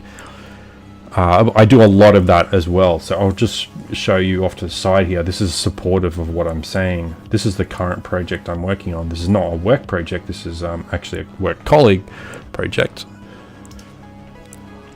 This is a 14 character mural I'm doing in digital ink. I am on my 4th character. Each one of these characters takes, I don't know, about 40 hours each. Deadpool has been taking quite a while to do. This is obviously Gal Gadot, Wonder Woman, and if you have a look up even closer, we go zoom, zoom, zoom. I've drawn each one of these lines. I'm not using a special brush at all. I'm using the default technical pen in Procreate to draw all this, except for where you see halftones, which I don't think she has any on, but Wolverine does. Deadpool does. So I've drawn every single one of these lines that you see. It's not a duplicated brush. It's not a multi-brush. It's not a multi-tip brush or anything like that. Every single one of these lines I've drawn, which is a technique. So I've got, this is like a Morse code. I call that Morse code. Mobius, Jean Giraud does it, or did it. That's kind of where I got that from. I admired a lot of his work. I looked at it a lot. I didn't study it, like I didn't draw his art one for one. It just got into my system, which is hence my artist name, Osmosis. When you expose yourself passionately enough to something, it becomes part of you. So be careful what you expose yourself to. So that is part of it. The other is Bernie Wrightson, David Finch, and Frank Frazetta, and they've all entered my bloodstream in that sense as well, of having all these different rendering techniques, all of them. So David Finch traditionally has your traditional style hatching, cross-hatching, but as he's developed, he's moved more into your Mobius kind of like combination of hatching, cross-hatching, and Morse code. Morse code. So her leg is just all Morse code. This one here is kind of like, I don't know what you want to call it. It's like a football shape, each one of them, or a lemon shape, or a pineapple, I don't know. And they're just all fitted together over and over again. So when you zoom out, what you get is this sort of hammered leather sort of look. And you just go light. So up close, it looks like this. And see how on the left side, I've just gotten a little bit lighter. This is what I'm doing in color. So the color pencil I'm doing right now, these are all just, every single one of these techniques here is just another stance. You can use the word technique if you want. That's just the word I have because stance is a lot more unique to my system than it is than using the word technique. Stance is a lot more, yeah. And then when you zoom out, you can see the sort of photographic effect of the textural effect of that material. And then again on Deadpool here, who's kind of enamored with, it's not finished yet, enamored with Wonder Woman, who wouldn't be. He has a halftone on it because he has the shade of red and black on him is darker. Where if you look at Wonder Woman's vest there, she has a darker color. So I've not used a halftone on that because it's a really scratchy, polished type leather. Whereas in this guy, he has like a muted, dull, matte leather and materials and Kevlar and stuff on him. So I've used a halftone as a base, but every single line I've drawn, every single line on that you see in there has been drawn piece by piece, line by line, using this method, and the result you get is something that looks textual. It jumps to different material types, it breaks it up, it gives each thing its own identity, separates components from one another, and when you put them all together in the background, it all contributes to a large result of textures and interesting that sort of doesn't look so contrasting. It all kind of fits together. Statistically, I'm coming up to 200,000 strokes over 120 hours for these guys. Just both of these alone, 200,000 strokes. If you see Wolverine in black and white appear above me, the Hugh Jackman one, that one is 180,000 strokes just by himself. And here's just another example here. And so this technique that I'm showing you, this is what I'm doing in color pencil as well. So I'm not just showing off some other part of the portfolio. It's got nothing to do with what I'm doing. This seems to be a part of who I am as an artist, doing this kind of stroke by stroke, texture by texture work using a stance system. And some of it might be a little crazy or rippled, or how do you come up with a word for that? There's always a word for it. It's not that complicated. It's literally just the one hand movement that you're doing, whether it's a crazy figure 8 S, or if it's just the letter C or the letter U, which is bouncing around, or if it's just Morse code or something like that. There's always a word that you can come up with in order to capture that mindset and apply yourself to that mindset over and over again when you're doing different textures. Alright, just checking again, checking the reference and going back to my C stance. It might be a little bit more advanced to do this I think if you've been on YouTube for some time, you're probably not new to the basic tutorials. I didn't write basic coloring. I didn't write basic fan art in the description. I wrote the Osmosis method because that's where I'm at and what I'm doing.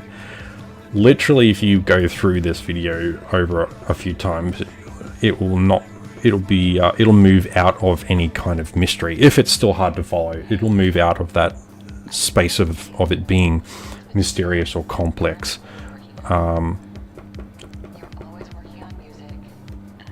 I think, like I said before, a kind of key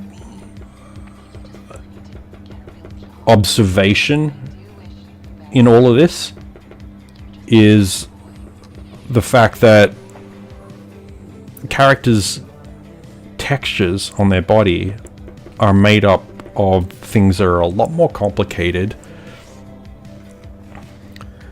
than just shading at 100 miles an hour.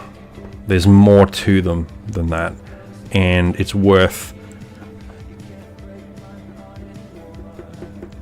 your time just to slow down a bit and just to apply yourself over and over again. So this is a lighter color here that I'm sort of just blending in with the darker pencil I've just done.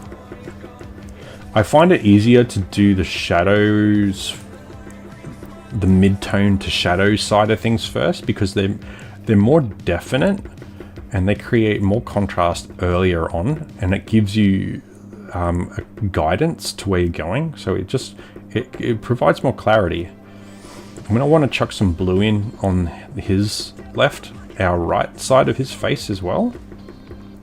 Now you could just shade this in, but as I said before, just to sort of fill in those highlights. But what's going to happen is it's going to murk up your texture, and you're going to lose that effect that you've just put in with the shadows. This is going to lose a bit of definition in terms of that texture effect, because pencils, that's what pencils are like. If you want things to hold their shape a little bit more, you have to be a little bit more careful about how you build it. Or you have to do a larger portrait so that you can control that very fine amount of detail. When you're at this smaller image with a thick pencil coming down and attacking the page and whatever image information you've put on there, yeah, you're going to lose a bit of that fidelity. Which is why going slow will actually get you better results. If you're a little worried about your patience not producing, like, if you're failing to have the patience to do a good job, you'll actually get a better job if you do have patience and you go slower. So, but the other thing too is when you have less skills to do something, the slower approach helps you gradually build into it. So it's like, if you're going to attempt to fly, you're going to want to flap hard, right? If you're going to run on water, you're going to want to run fast. I'm not saying you can, but I'm just saying if you're going to do that, you're going to want to put your speed into it. There's a guy who actually rode a motorcycle on water. If you don't believe me, it's on here. He put a they had I don't know what you want to call it, like a ski setup that hooked up to the front and rear, the front hub, maybe the rear as well, maybe just the front. No, it might have been the rear as well, that went around, either around the wheel, the tire at the front, and because of the movement of the motorcycle, it actually aquaplaned the whole time. It's unreal. Like, I mean, it's scientifically possible, it's physically possible. They did it. It's a done deal. It's on here. Check it out on YouTube. Motocross wave rider or whatever. He did it. because you want to just go really fast, because speed is the key to success in that case. But it's not required here. In fact, the faster you go, the worse your results. Let's get some blue in. The blue actually has to go the other way, reverse C, because it's on the highlight side of the skin tone. You're probably not going to see much of it. I could just sort of shade it in very gradually, but I'm actually just going to keep with my technique for now, because I know that's my best play.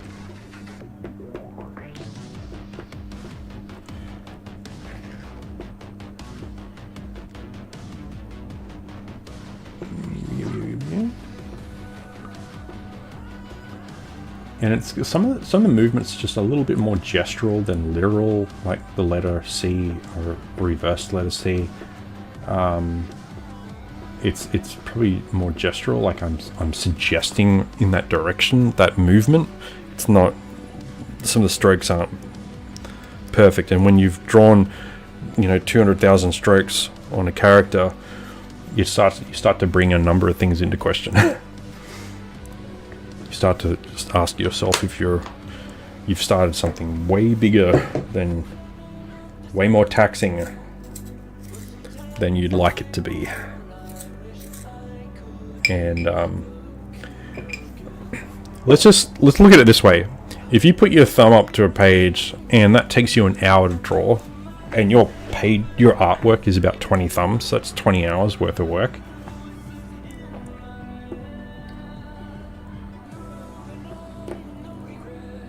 Gonna crumble a bit on me because I made it too sharp. Don't make your pencils too sharp. If you do, you can actually just scrub it a little bit on some paper on the side, or dull it down with something. Just soften it off a bit, because it's going to crumble on your page, and when a pencil crumbles, it still draws.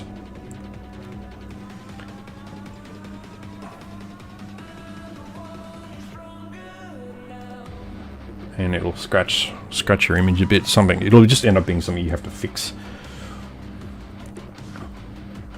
Because when a pencil breaks and it crumbles on, and then the weight of the pencil gives like the weight of your hand goes through that crumbled tip and then forces it on the page, you will create a bit of a scratched up image. So just bear in mind. And if you actually should never really have to push hard. If you find yourself pushing quite hard with a pencil to get the color on, you need to actually just choose a darker color and continue going softly with it. So it's going back to that golf metaphor of with a golf club. You don't keep changing. You don't necessarily have to keep changing how hard you hit something. You just change the club, because the angle of the wedge at the end is the thing that will determine how far it goes.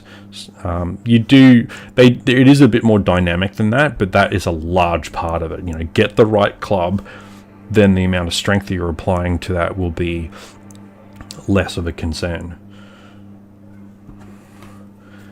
So if you find that your pencil isn't dark enough and it's not putting enough pigment onto the page, then find a darker pencil, or whatever that you're finding. Just change your club.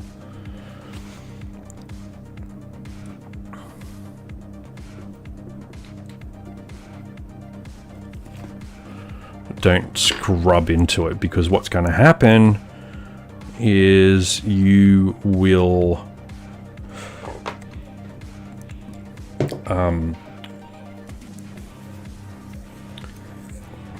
I guess it's fair to say you will wax your page. I know it is wax pencil and all of it's wax, but you'll wax it like a surfboard, as in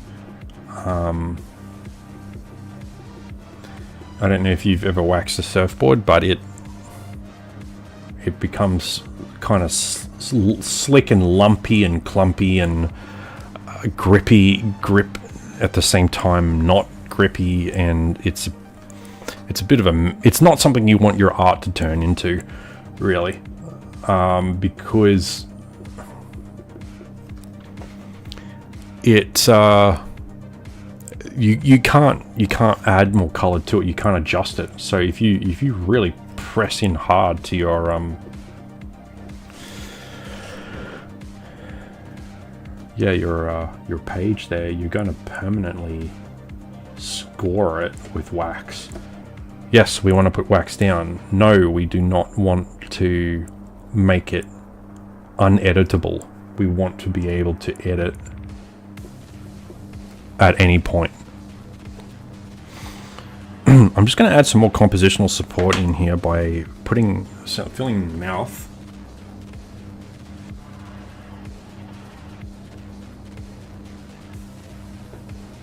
There is no stance to that. It's just regular shading, because it's when something is just solid color, you're just going to come in with the big stick and fill it.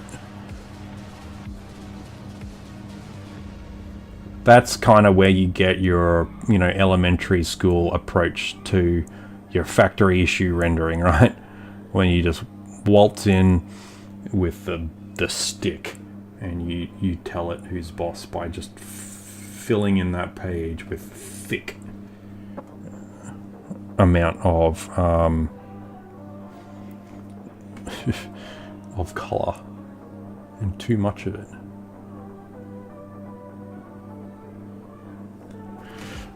All right, so I'm going to do one other compositional thing right now, and that is color in his teeth while I'm at it, because they're looking so dorky right now. So cool light on the right, a little bit of blue in there. There we go. And then on the left, it gets a little. My reference image is not super clear, so something like this artifacting of the color of the skin bouncing off onto the teeth, and quality of all that's getting real murky.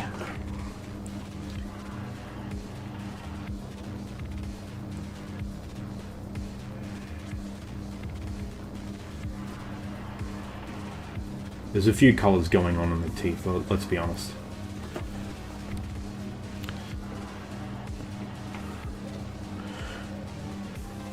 I think they actually are quite dark. It's something you have to massage, right? So you got to be patient.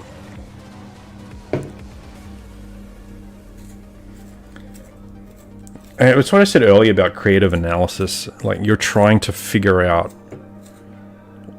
from your naturalistic image, your photograph of your a real model, or you're looking at a model on your table, or a photograph of a real character, or a live action character, or something like that. You're kind of trying to figure out exactly what colors things are, and what just because you see something doesn't mean you know what it is.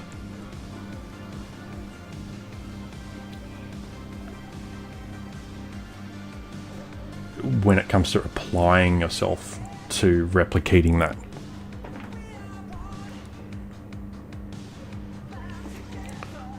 So I'm looking at the reference imaging going, okay, what makes the teeth and the lower lip work out?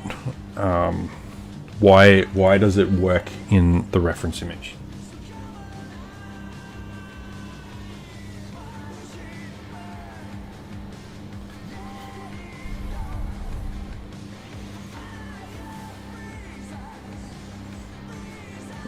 We'll talk about that a few times as well. The core idea is why does stuff work? What is working for you? Why did it do well? What about somebody else's work? What about the reference image? Why do you like it? And you could literally explain a thesis worth of information about why that really is, of all the different components of a character, or of of that particular photograph of the character, why it speaks to you, why it works for you, why you like it, what stands out, and so on. All that information is going to help you identify why you're doing it, and then how you apply your art and your techniques to it.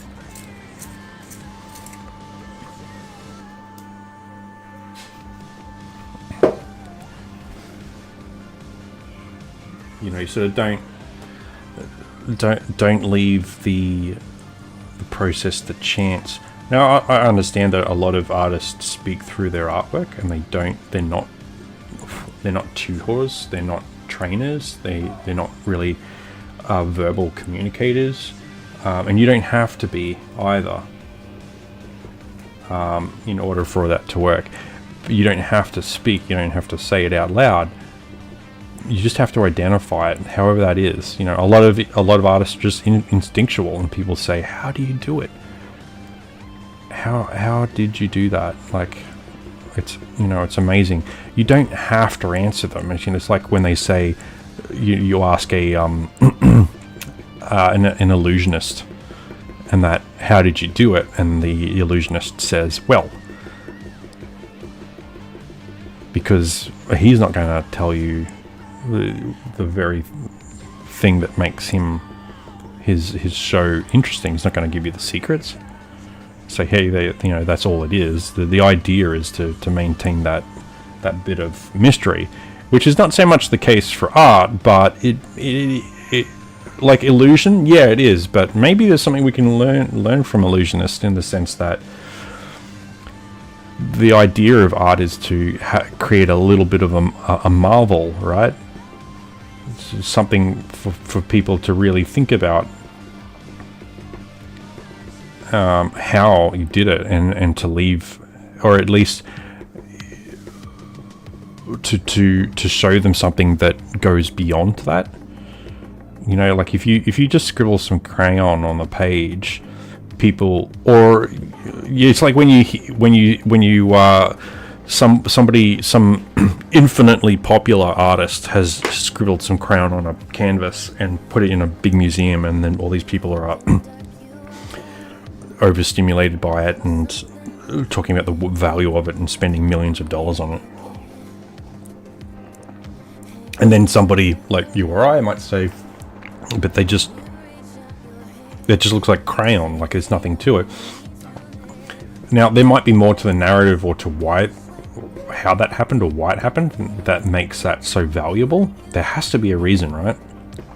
I'm not saying that it's universally valuable. It's obviously valuable in either the artist or the collector, and to them, and it might not actually have any value outside of those two people, for example, or those who bid on it. But to you and I, we might just go, well, there is nothing about that process that has sort of left me thinking. You know, like when you watch a movie, or a mystery, or what you call it, a real true crime, and that there's stuff about it that you're trying to figure out, you're trying to unlock in your head, and it's that journey of the art and mind and that makes it really interesting. And so if you give yourself and the viewer, if you give your art that experience of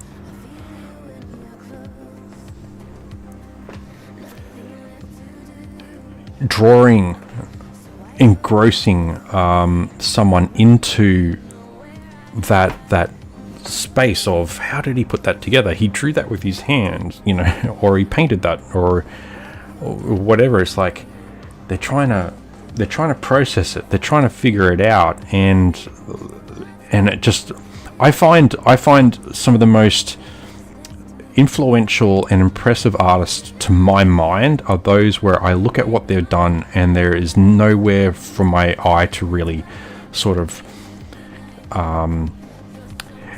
there's perfection in there's what I consider to be mastery in the composition, but at the same time it's there's no sort of figuring it out in a hurry. There's a lot in it for me to look at and to work out and to try to comprehend. And I like that, because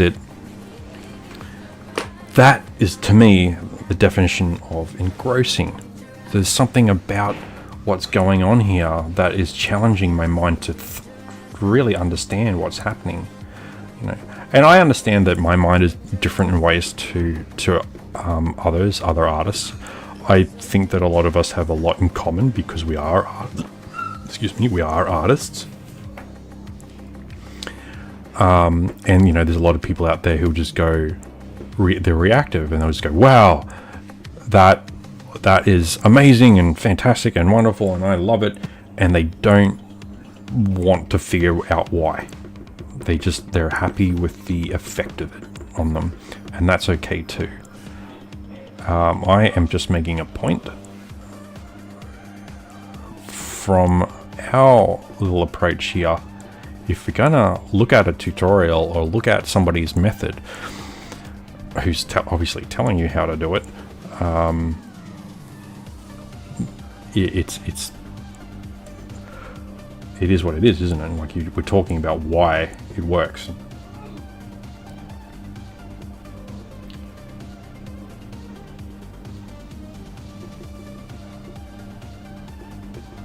So I'm still sort of using the C technique. I'm noticing little nuances in the anatomy of the turtle in the reference image, and I'm like, yeah, that's something that makes him who he is. And you might just go, oh yeah, no, the composition is Michelangelo. That's who we're drawing here, no doubt. I'm drawing Michelangelo. But then you find little nuances in the reference and you apply yourself to it, and it really starts to get a little bit more traction. And that is worth figuring out.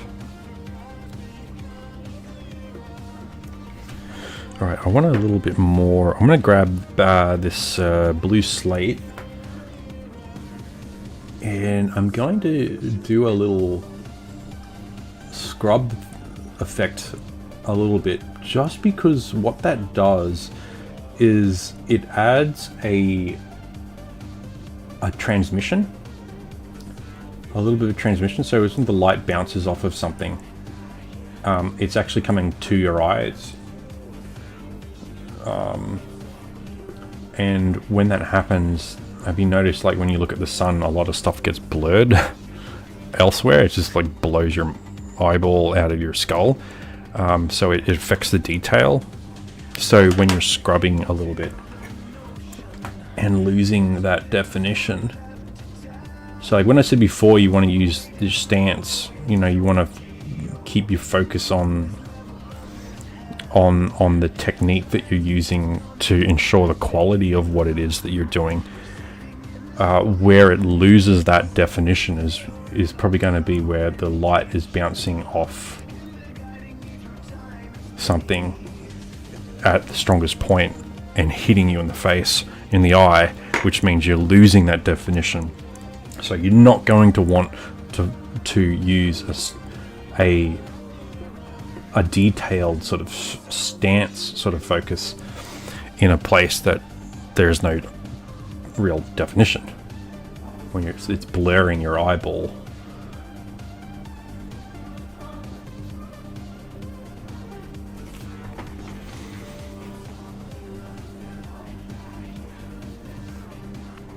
Great. Alright. Easel just slid backwards while I was working. That's great. I often put, I use kneadable eraser for everything, so I often put kneadable eraser under the easel. I've just got a cheap bamboo one here, and then to hold my pencils up right against on the board, and then also to hold the paper on. Although it was having a bit of a hard time sticking today. Let's add a little bit more definition in the neck area here. Okay, that blue is too. Let's go across to some Dahlia purple here. before I go to black, I want to explore darker and darker supportive colors. I don't want to jump straight to black, because what black will do, ladies and gentlemen, is it will take the color. I know some of the colors that are already there will mix into the black, and you'll have black and whatever color you drew over top of. But black's determination in that this color, this pigment here, and this is in painting, in wet media, dry media, even digital color theory. When you introduce black, you're introducing something that doesn't have any other hue or tonal value in there. So which means it's going to get desaturated, it's going to get less rich as it gets darker. That might be what you want, but test it out. Do you want your shadows to be a little bluey, or a little maroon, or a little warm, or a little hot or something? Or do you want them to be a stark, drier, more naturalistic, I guess? I can't even say naturalistic, because there's plenty of cases in reality where shadows aren't just darker monochromatic versions of the lighter material that's there. They can actually have a lot of color in them as well.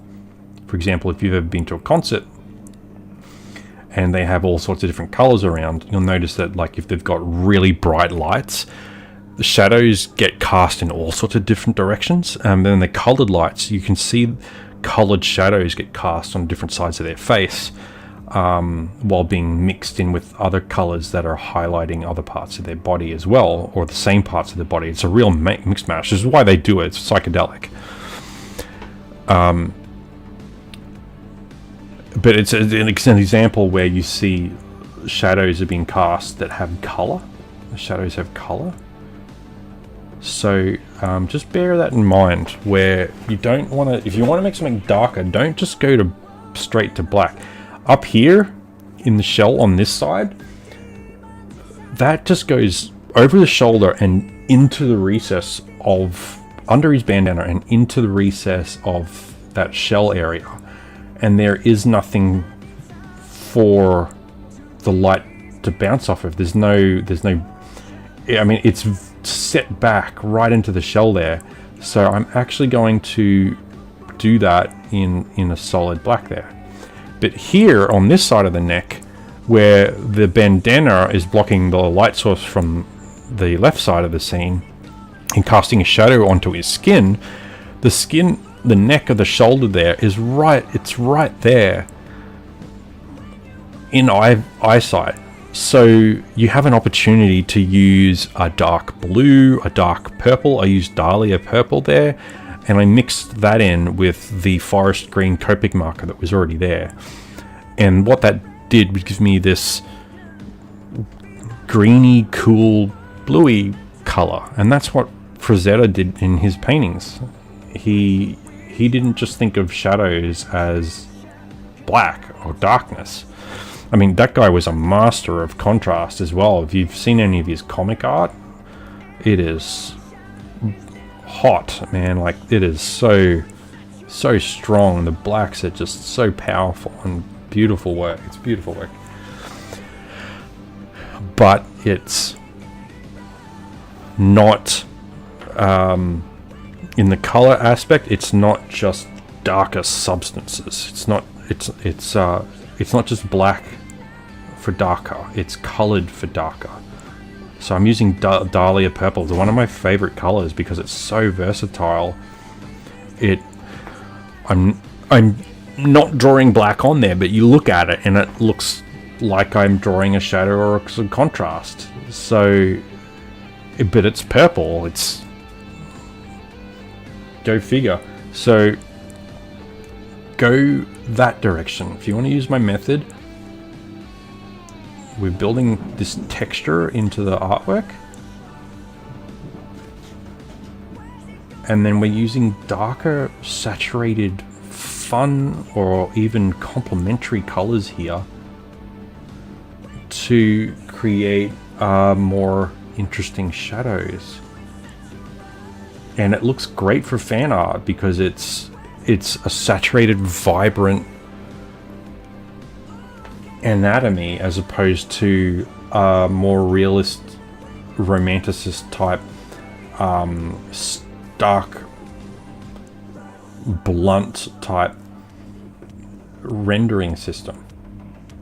And I love romanticism as well too, by the way. It's one of my probably one of my favorite art movements in history.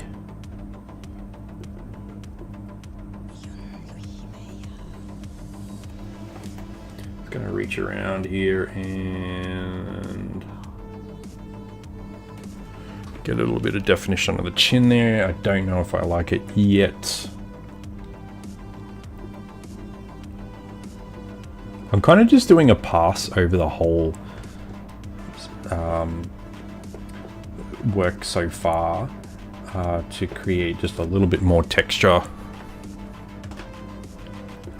Now, if you scrub back to the beginning of the stream, you'll find a murky flat. Actually, it's still here, but the face in particular, just a murky, flat, washed out looking thing. And now we have something that's got a lot more definition, and a lot more identity. It's just recognizable. It looks like the 1990 Henson outfit.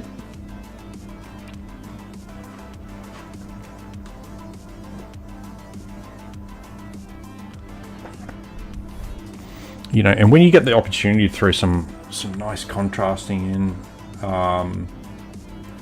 it really helps define what you're doing. So I'm just using the Dahlia purple here again. Still,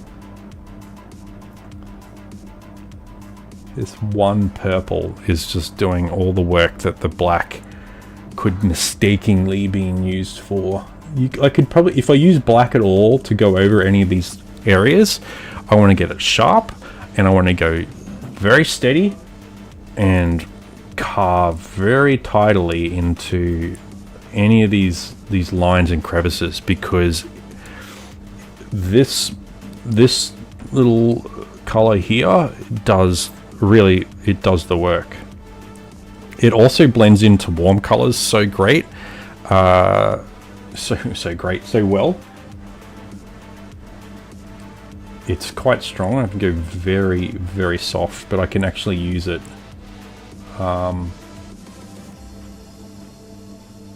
up here in the orange as well, and that will get me a little something.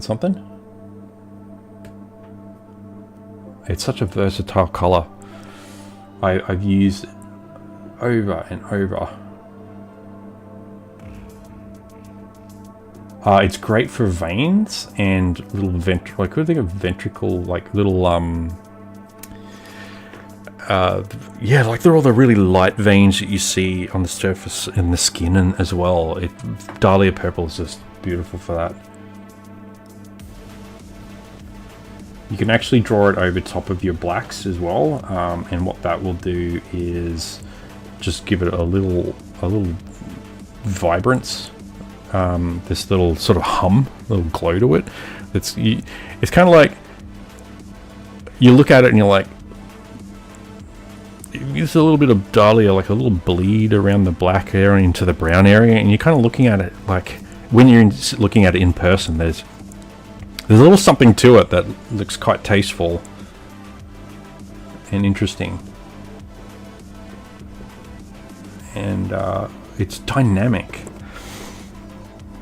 Talk about a sales pitch for a color, and it doesn't have to be, you know, Prismacolor Dahlia purple. I can even use it on the brown here. It's quite dark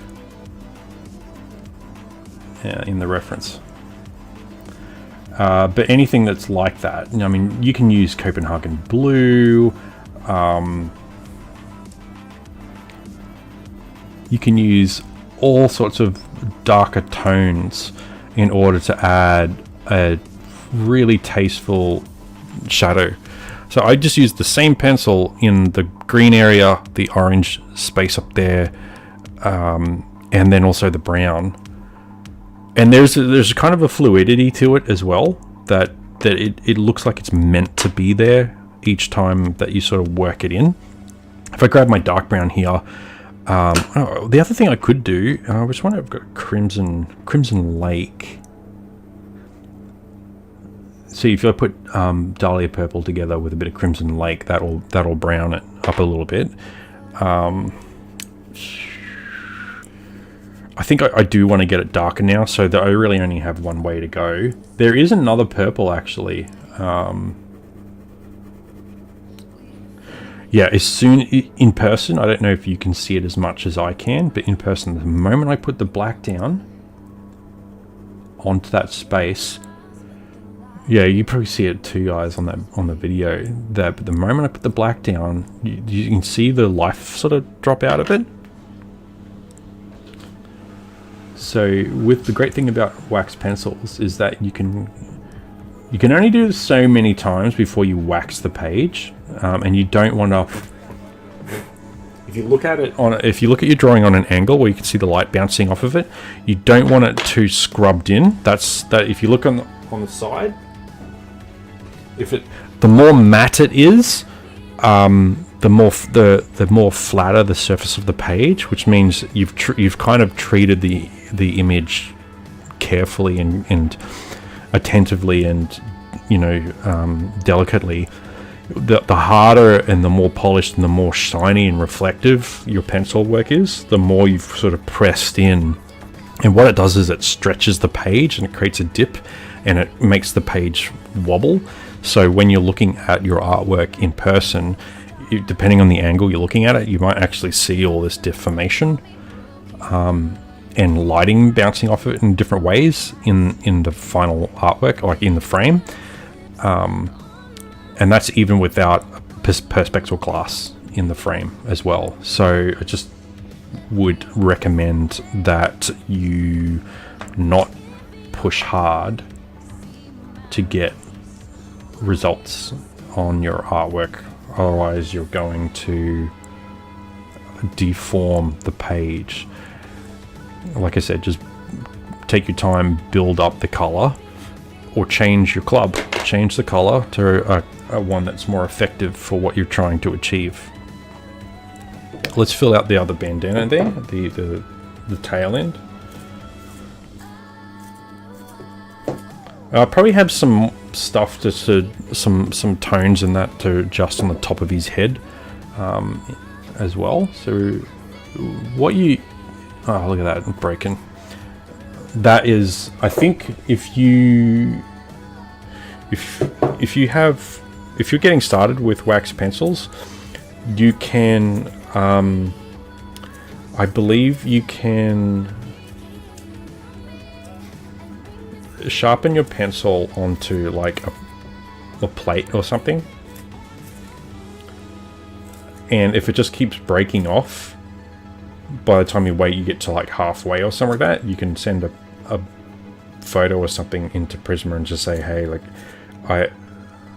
or you can check with your art store, but I think you can actually send a photo or something to Prisma and say, hey, this pencil seems to have a defect, and it just continued to break up as I was trying to sharpen it with this type of sharpener, and they will just get you details and send you a new one. I've never done that, but I've only had that issue when I was earlier, when I was younger, and when I was earlier in the scheme of learning this. So I go a lot carefuler. And the other thing too is I've kind of put my pencils into a pencil case and I carry them around, and I'm not super careless, but I'm not super careful either. Probably don't do that, particularly if you're newer to this process. You actually, because if you drop the pencil, you can actually shatter the pigment all the way up the stick, and There's no coming back from that. They say things like, oh, you throw it in the microwave for 5 seconds and it will reset the wax. Don't do that. It'll set it on fire because it has foil printing on it. So someone told me that from the art store as well. I just said, hey, this pencil just... Some of these pencils, they just... Most of it was gone by the time I got it working, by the time it was sharp enough to do anything with. And they said, oh, sorry to hear about that. And they just said, what you can do is put it in the microwave for 5 seconds and it will reset the wax. But no.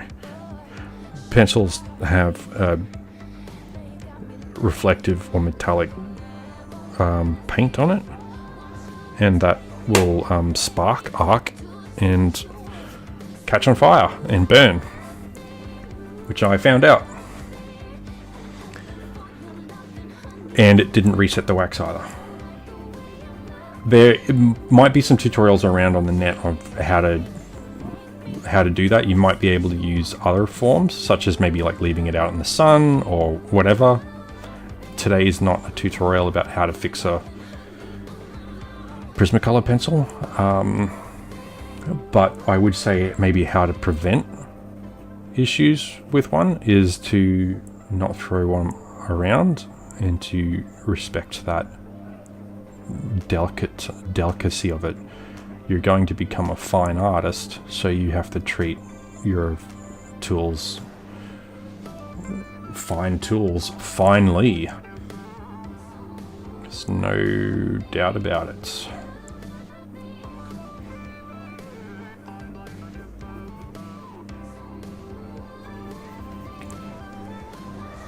So there's that thing of like, you don't have to make mistakes I did, you can have a better life. And it's like, well, you know, you'll find your way anyway. Like, when people don't necessarily head into life trying to make mistakes, but if you do, there are answers.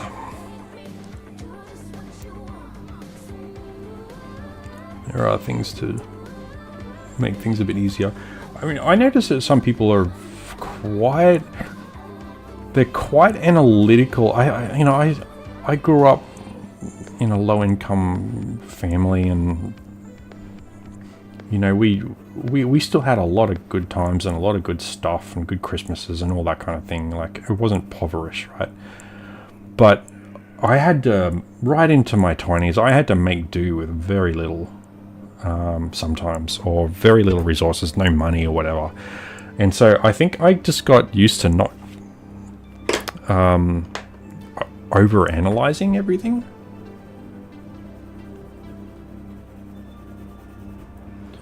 Sometimes, and just go, oh look, I'll just fix it. I'll just make it work. I'll put up with it.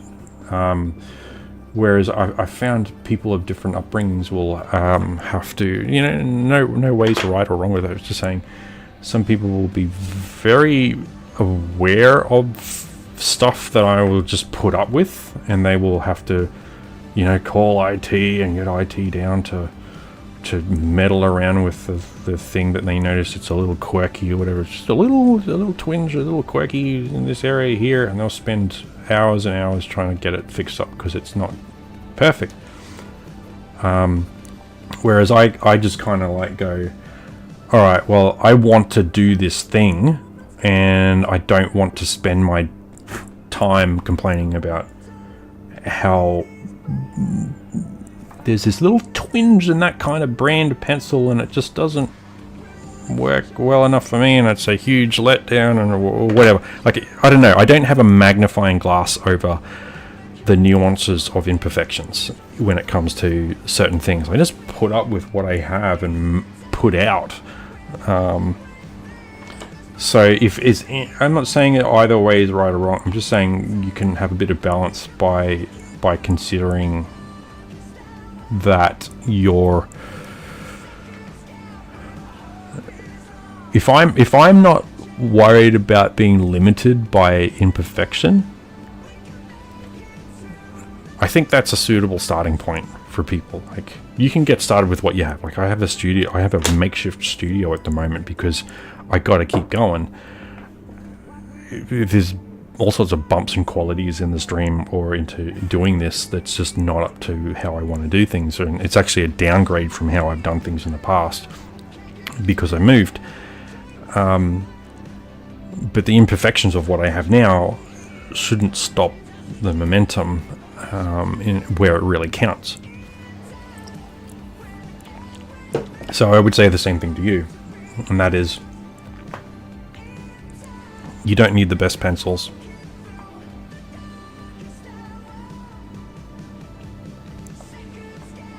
Just picking my color now. You don't need the best pencils, the best paper. Change back to C stance.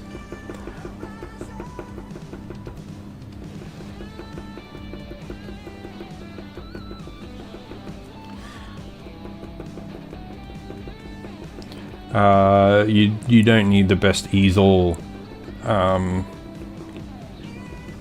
There are cases where a good quality thingy-bob will reduce the amount of friction you'll have to learn something, right? If you're going to learn how to drive, you want a car with 4 wheels. If you're trying to make do with a car that should have 4 wheels but it only has 3, the lower quality isn't helping you learn how to drive. You're not going to, in a situation that's that abnormal, you're not really going to, you're going to learn where stuff is in the car, and you can do the basics. So handle seatbelt, seatbelt, turn the car on. What happens when you have 3 wheels? Tighten your wheels up. But in terms of the core aspect of driving, that's a whole other, you've got a whole other problem. So what I'm saying is, yeah, it's good to have good quality. Sometimes good quality is not going to stop you from learning, but you don't need good, high, expensive quality stuff to start learning and developing either. And high quality stuff is not a guarantee that you will learn faster either. It's just the basics. Like if you buy a $10 pencil and you buy 48 of them, your application of that pencil and your comprehension of the pixel and color theory and rendering techniques and all that kind of stuff won't be any different than if you're using a $3 pencil.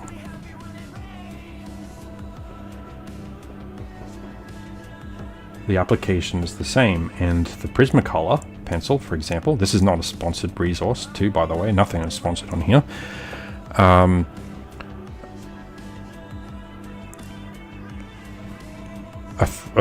Whatever it is, a $2 pencil, American, $3 pencil here, whatever, $3.50 pencil is a great pencil for fan art.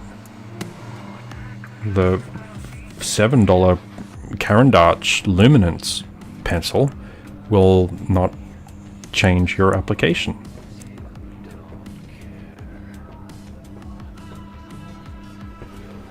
Or your learning process. So this paper also is not ideal for Copic markers, but it's the only tonal paper that I have without using a different structure to how I would set up. Like another way is to use a thicker page, and then that's white, which is the Arches paper, mixed media or watercolor paper, and then you put your Copic marker or over the whole page or watercolor paper to actually create the tonal look to it, and then you do your drawing over top of that and get by that way.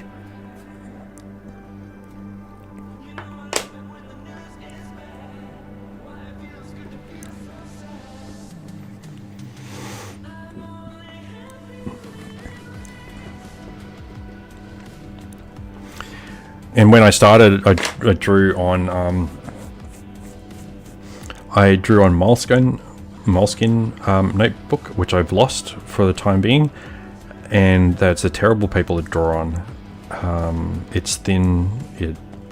I mean, I was only using pencil, but yeah, it's not very refined quality, and it's not thick paper either. It's not good for it, but I did that because that's what I thought was good and what I had as well at the same time. So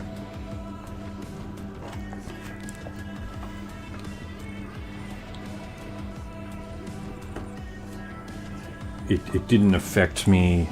It may have affected the certain qualities about the art that I did, but it didn't affect me in a negative way. It got me started, and it got me thinking and developing, and it continued to stir me and move me forward. And then when I discovered better quality paper, my work became it utilized my skills. It enabled my skills more, because I was now had a finer result. So yeah, like I've told you at the beginning of the stream, what resources you can use and what I'm using now, and that's a good starting point.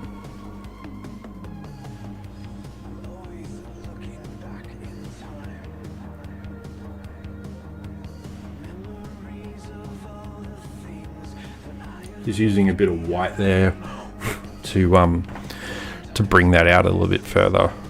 I might have to push the teeth back a bit further again, just with some shading. The other thing too is like it's raising something off the page with a lighter color is one way to do it, but you can also like just tone down other areas elsewhere, and what that will do is push another area back, which will effectively highlight other areas. So that's an approach as well.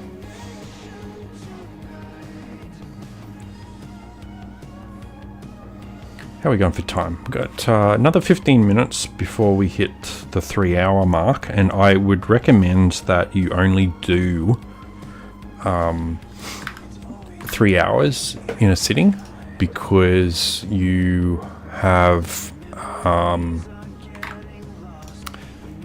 I mean, if just follow your heart, like if you're having a great time, just do that. But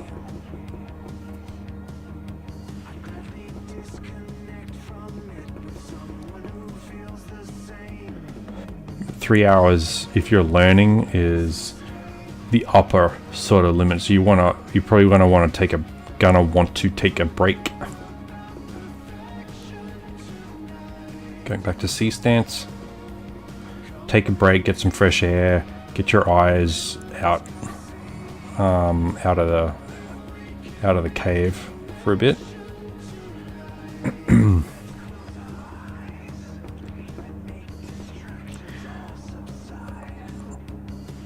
Because you can become a little fatigued, and you might not feel tired, but you might actually be just dropping the quality of your work a little bit, because it's just been a little over stimulating. You can take an hour's break and come back to it, and like it's not like only 3 hours a day. Like when you get work, you're away for 10 hours a day. You're on the road for a bit, depending on your work setup. You're on a road for a bit. You're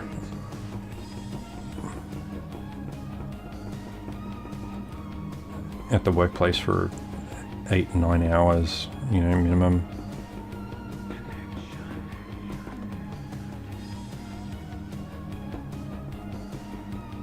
This pencil might be getting a little flat. Which means I'm not going to get my stance results, my texturing as strongly. And like I said before, a lot of this stance sort of approach is from comic art, where you're constantly hatching, except that I started hatching to the textural shapes of the skin tones, the skin textures, and so forth, and on and on and on.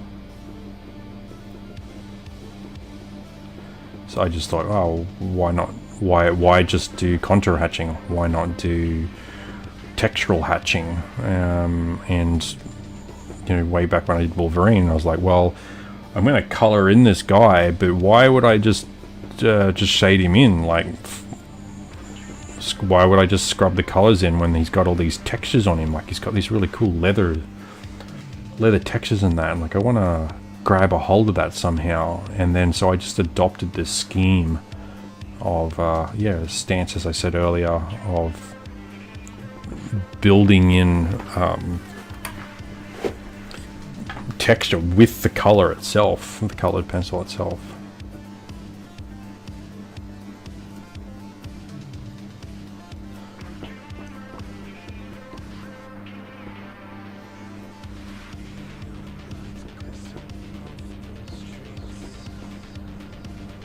So it seemed a little tedious, but like I said, it's my method. If you like my results, see how it might work for you. Really, that's the proposition. Now, I'm not going to get all this guy done today, or for at least this 3-hour session. I could probably keep going, but I do have to get up in the morning and go to work. And I don't like falling asleep mid-afternoon. You know, I don't like my afternoons being long as a result of my system wanting to shut down. So, you know, when you're young, you might, like, I mean, I'm autistic, so I get fixated on something, and that's what I'm doing, and I get annoyed or frustrated when I can't keep doing it, and I just have to get to bed. I hate when I'm sitting in front of a project and all I've done is sit there and stare at it and yawn. And I want to get stuff done, and I can't because I'm just sitting there blank-minded and yawning.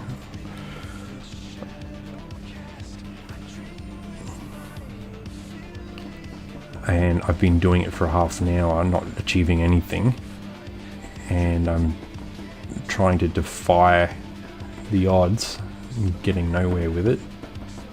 Let's sharpen this pencil.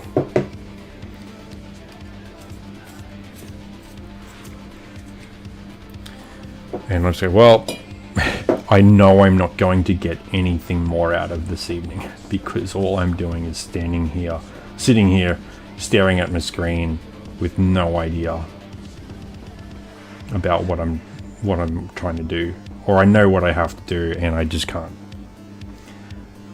has.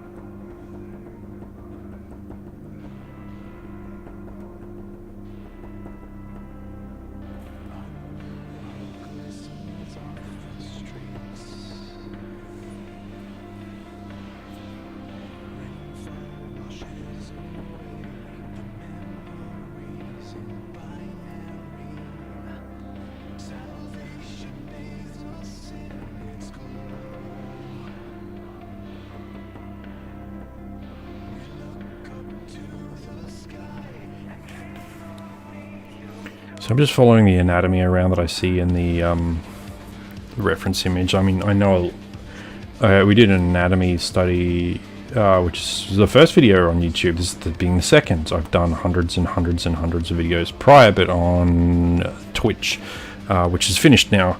Some of those videos are still on there. I don't really care about keeping. I was sort of like keeping all of this stuff, but I've got more. I've got more to do and better to do, so I'm not too worried about some of it. I just wanted to keep enough, so some of the journey of me going through all of this, the idea was to share a journey with people that had the artist's, it's the artist's journey. It's not the master's word, it's the artist journey, and the fact that I'm having to find my way through all of this as much as anyone, and I'm sharing what I learn along the way.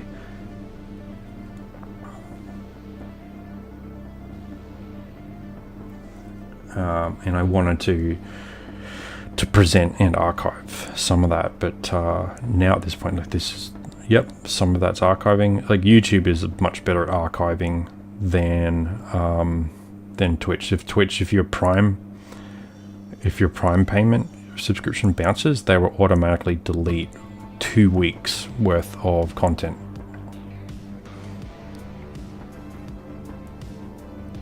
Off your library, whether you've highlighted it and saved it or not, or archived it, it will just disappear off the channel. And then when you communicate with them, hey, I had to fix up my payment system for my thing, I didn't get a notification of there being any issue with this, and all my content disappeared. Whereas YouTube just seems to maintain the content, and you can keep it offline, private, or publish it as an additional video later, download it if you want. So it's just much better at managing the effort that people put in to that, which is one of the reasons why I'm here. It's definitely a technical benefit. Better sharpen this Dahlia purple. How are we going for time? Still got another 5.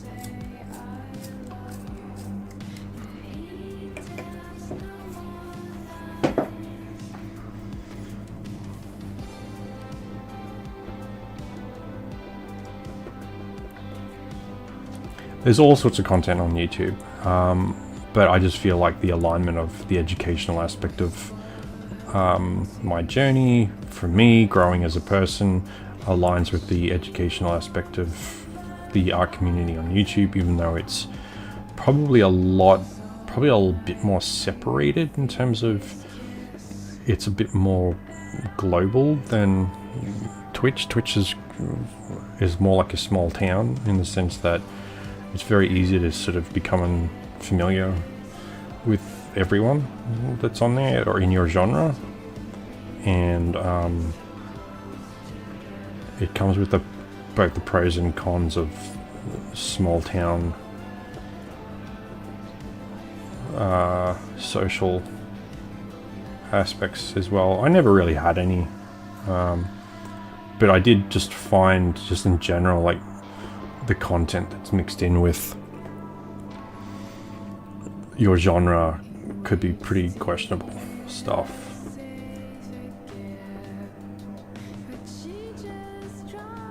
And very adolescent as well, very juvenile as well, some of it.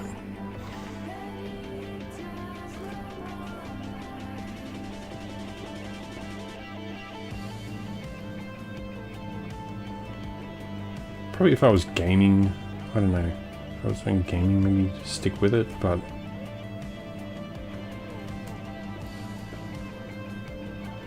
that's its primary, no pun intended, sort of focus.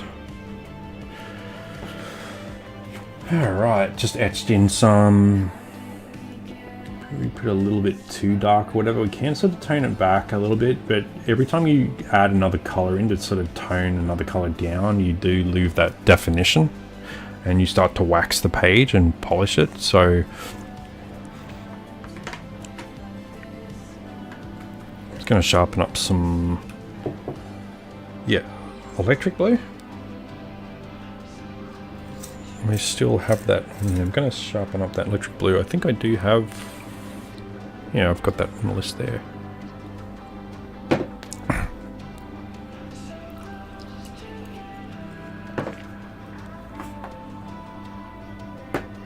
There's the break. Just get rid of that. And this electric blue in the mix with Dahlia purple and grass greens, very assimilated, so it's not really showing up a whole lot in there. So I might be tempted to push harder to make this blue appear, but I'm going to avoid that temptation. And I'm just going to sort of do the work. I'm just going to sort of dab it in and just have faith that it is contributing a bit of pigment. It is scratching in, so I just have trust that it's adding. And if you sit back and look back at it, or check in my case, or check the screen, I can just see what is happening to that.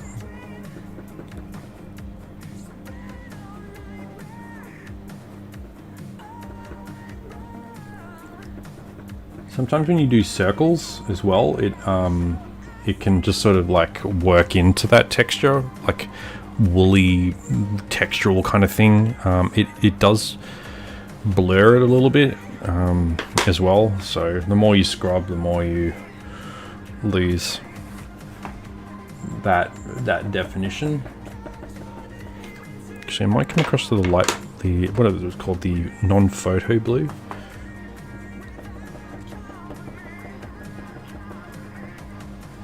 It's going to affect my midtones and my highlights in particular.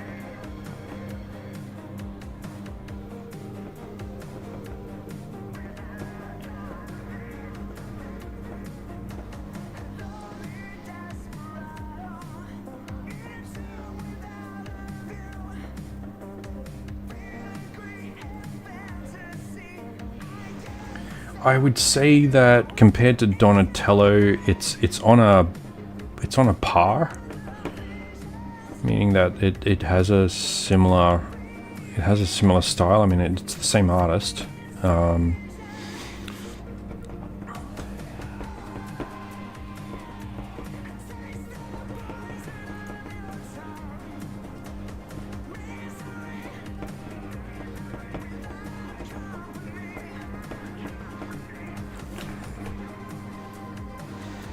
So I'm going to scratch it in a fair bit there. I'm just going to keep working it. This mid-tone green here. Sort of bring that base color back into the life of his anatomy there.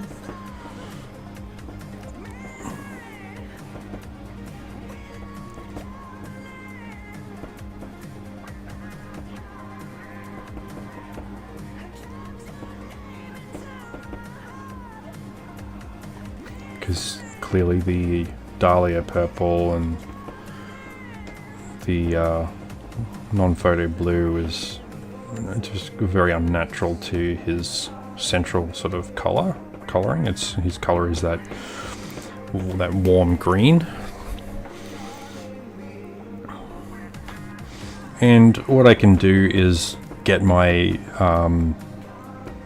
Donatello original, have a closer look at that, and then just look at some of the qualities of it, and then just, I think a lot of it is in some of the finer detail execution, and just make sure that where those beats are happening, where that, I think when we get into these leather components here as well, some of the textures of the shell, that's something that stood out to me from Donatello, just the qualities of what I've drawn into that guy seem to shine. So if I can look at how I've done that and just sort of bear that in mind when I'm bringing it across, that might help assimilate the two.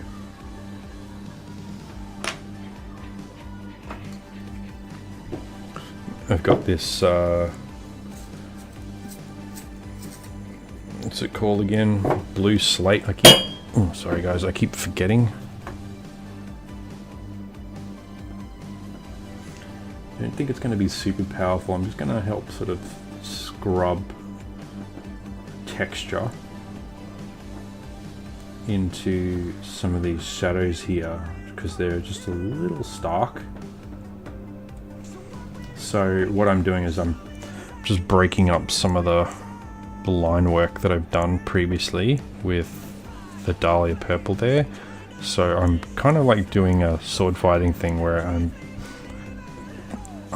I'm gunning for the blending aspect of it. So I guess my stance is kind of like a sword fight stance really here, where I'm trying to stroke against the strokes, if that makes sense. Looking for opportunities to cut those strokes in half.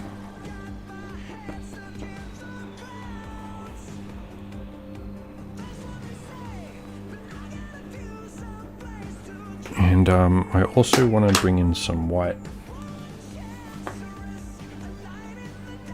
I'm going to be really fine with this, and then just sort of pattern them. So I'm just going to use that stance sort of thing, where my understanding of patterns is like this 50% offset, where I'm just kind of like moving it along, staggered. So these little dots that are a little staggered. And I want them to fade off. So I'm just going to get a little lighter and lighter on that shoulder as I move it away from the high point of the highlight.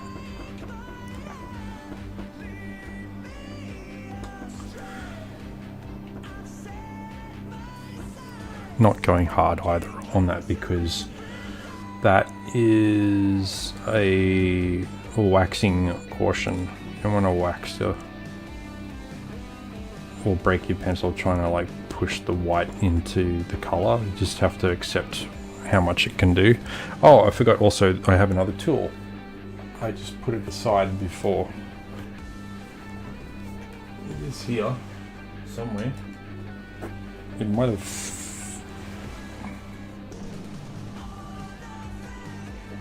Yeah, there it is. Here it is. So I haven't been using this the whole time, but you just take a large, medium to large bristle, dry brush, cheap, and then use that to clear the crumbs off. And you can actually dab it on the surface, and what that does is it just mats out the brush, the pencil work. Sorry, it mats out the pencil work. And if you look, sometimes if you look over, what it can is it can de-wax it as well, and so it takes off some of the crumbs, and it also softens the finish on the page. But you don't want to do it too much, because it does have a slight blurring effect. It's very soft, so it's not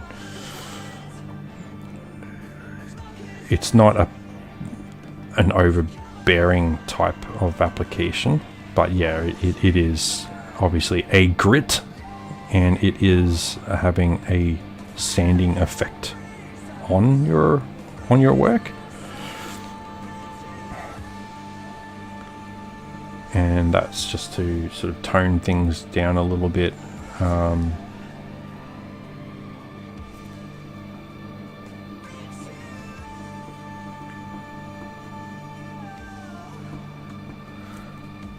And also, if you've got crumbs or little jabs of wax pencil or whatever on the page, don't use your hand, because what that does is that grabs all the crumbs and then scrapes it along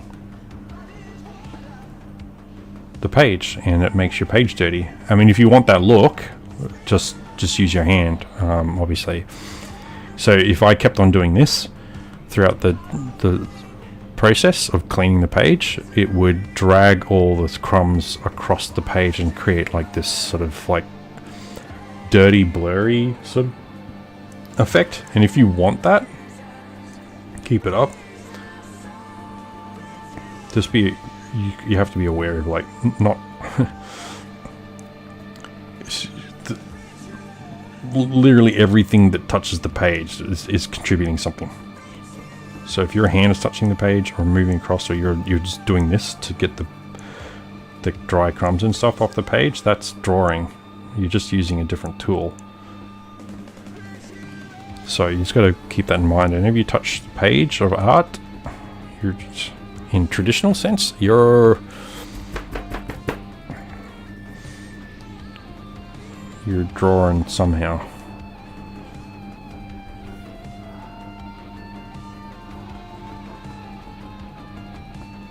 So you can dab over the top of other pencil work, and that will soften it as well. It might leave a few crumbs and stuff on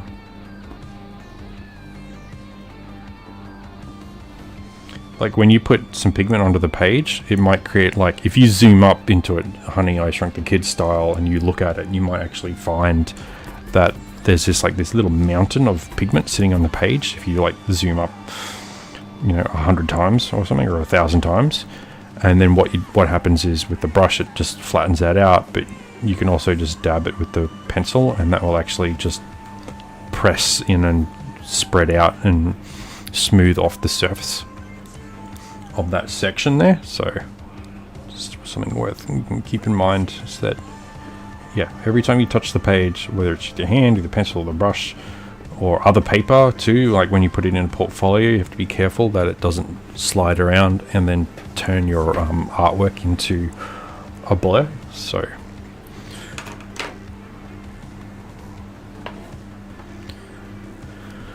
I normally keep the brush in my left hand, or right in front of me somewhere, and I'll just,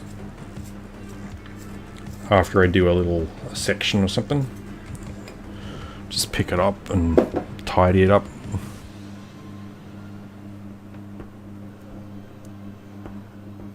And when there's a bit of color put down now, like I want to just create a little bit of bounce light on this side, a little bit of warmer light on inner side of this shoulder there. I can just squeeze a little bit harder on the pencil and just push down and like stipple and drag into that a little bit. That is waxing. That is going to polish the paper and polish the pencils underneath, and it's going to get harder and harder to edit. That, if you want to keep changing it, you'll have diminishing returns in terms of quality of both the design of the the detail of the texture and the ability to control future edits. If you want to, so like the more you draw onto your page, the less you have control of.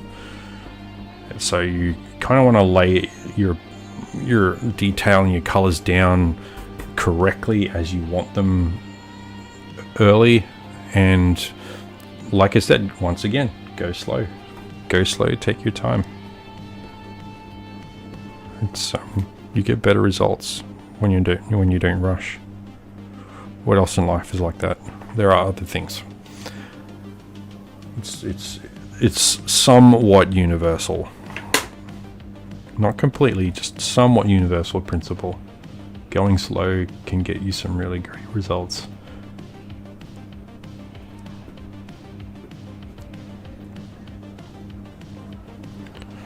Probably won't help you in the Serengeti, but you're not running for your life here.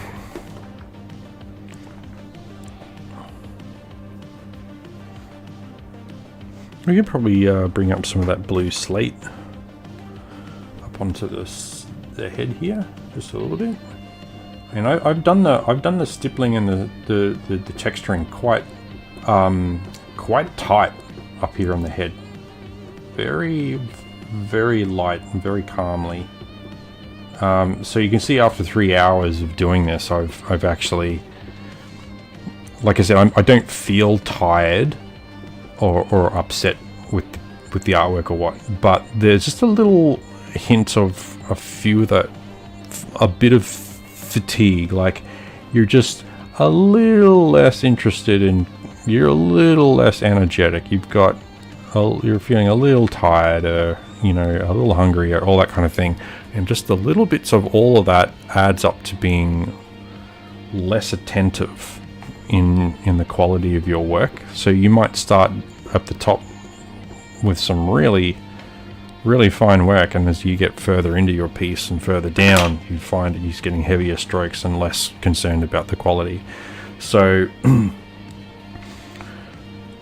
that is your sort of evidence, and that's something to consider right there. It's like, oh, the 3-hour mark is really a good stopping point. Otherwise, you're going to wake up the next day, and you might already have had this experience. You wake up the next day and you look at what you were doing, you're like, oh man, I really thought I had done a better job. I really thought I'd come up with something. It's like when, I don't know if any of you guys have done story writing before, and then it starts to stuff to like when the world goes to sleep and you're staying up late and you're like, oh man, I've got this idea and that idea, and you start to write something and it just flows out of you like a waterfall, and then you wake up in the morning and it's just like, some of these ideas is like they don't work, they don't gel at all. This is not even following some kind of structure. There's a gaping plot hole here or there. You're like, it's like you can't see what you can't see when you're getting tired, right? You're asking yourself, are you tired? Have you done too much art for the day? And you're trying to answer that question as somebody who's too tired to actually analyze themselves. So you just look at the clock. That'll give you an idea. Let the clock be part of that decision making.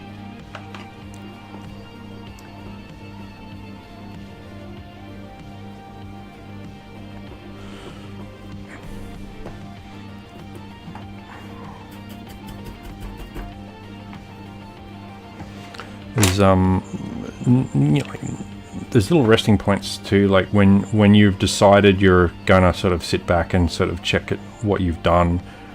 Little things happen, like because you're not thinking about the process of contributing to the content of the page, you start to enter the space of analyzing the content of what's there, and so you're able to sort of sit back and see what has developed,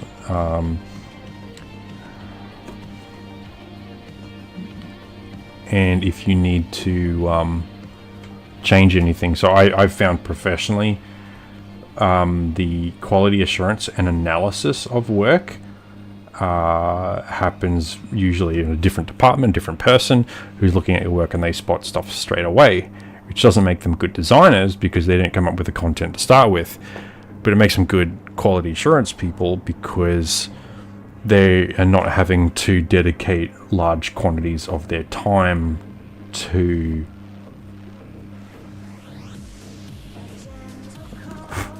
that process and that aspect of the work. So there's this kind of ignorant thing in the workplace when a creative type is working with an analytical type, and I'm just using those as, or maybe like more of an administrative, because I understand how both parties can be creative, right?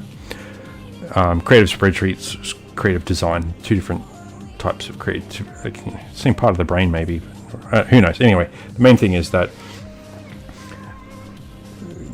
you've got a collision happening from both sides of the court, right? Where someone is spending a great deal of time going, hey, look, all your number punching and crunching and all that kind of stuff is just getting in the way of design, and you can't actually visualize the goal ahead of the design, and it takes us to do that, and where the designers are so important, la la la.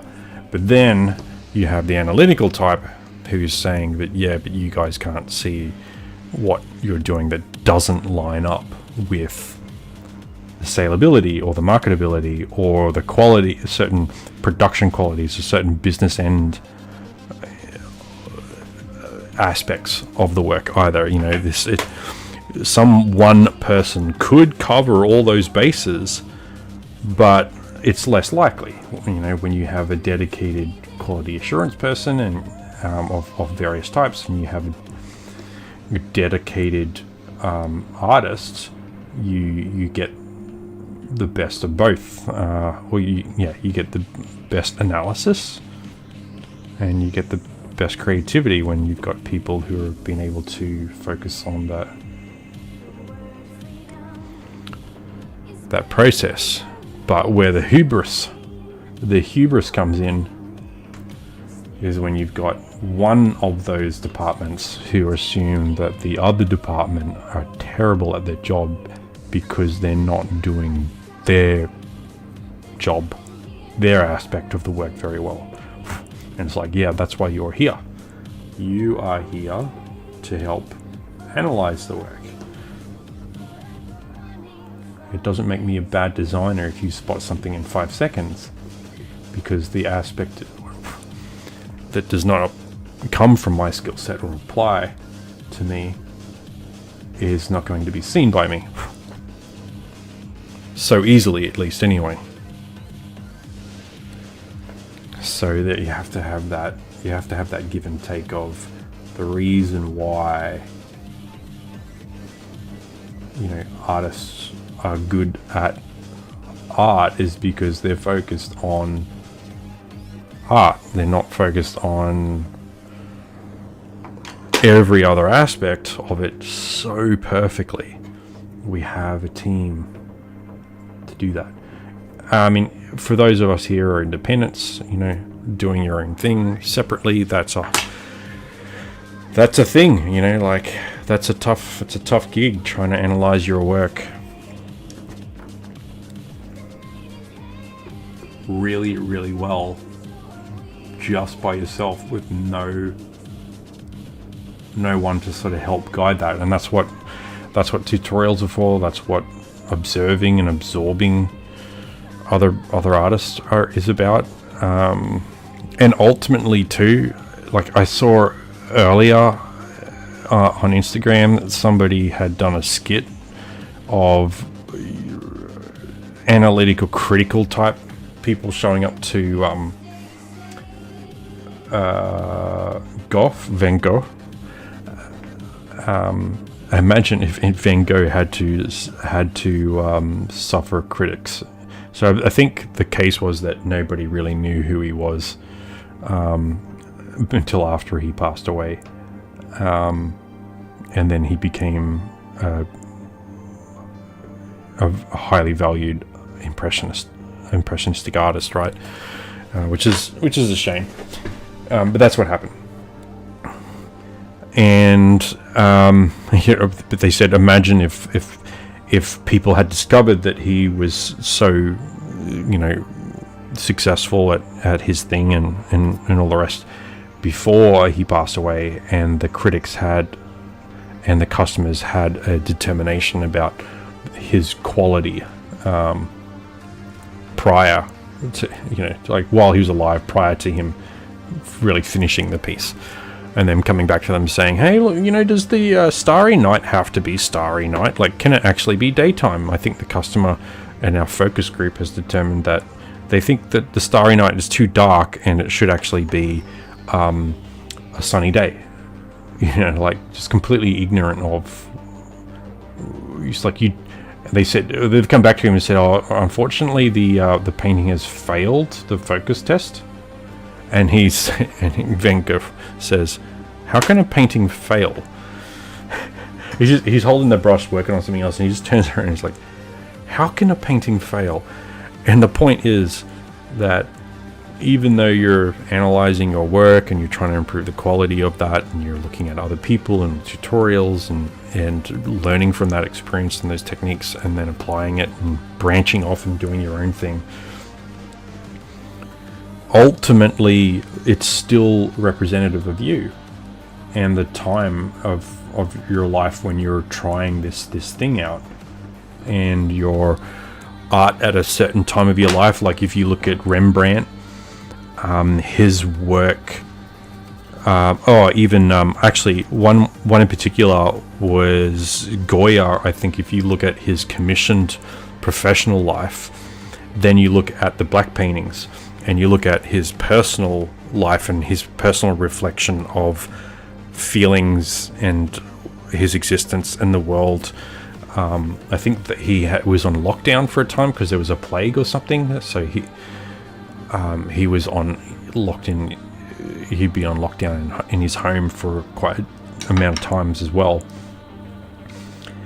And you've got someone who's created very, very different paintings. If you look at the black paintings that were done on the wall of his home versus the paintings that were framed in commissions during his professional life as well, are incredibly different.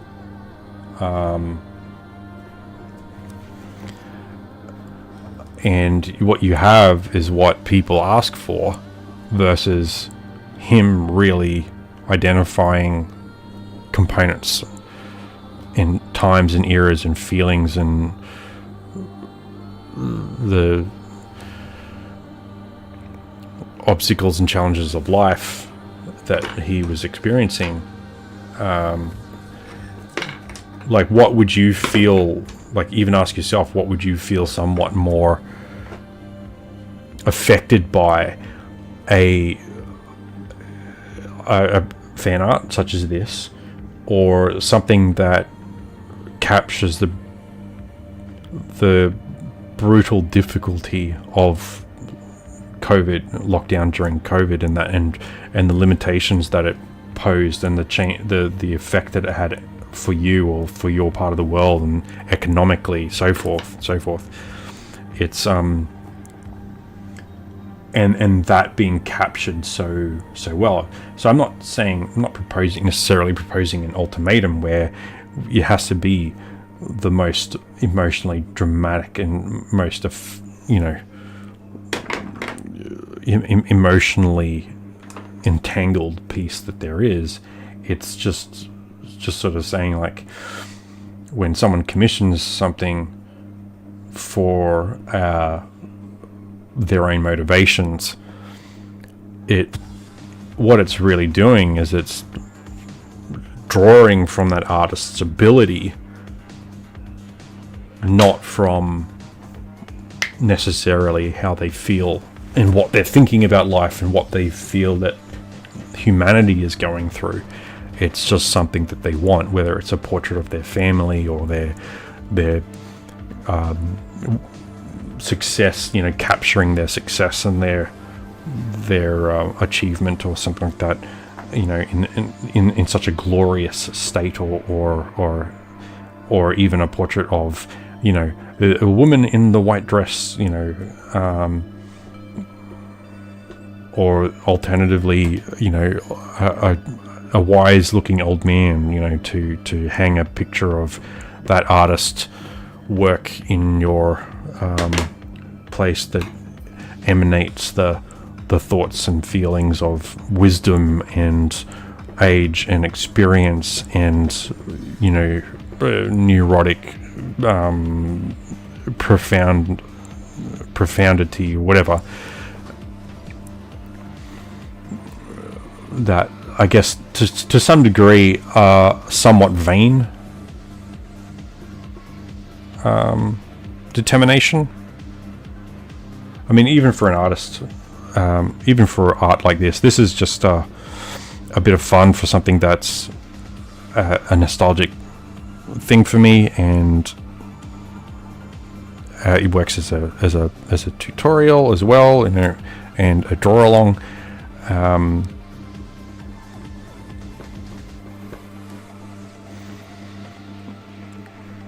But it definitely has a vain aspect to it, doing something that's popular and tapping into that acceptance and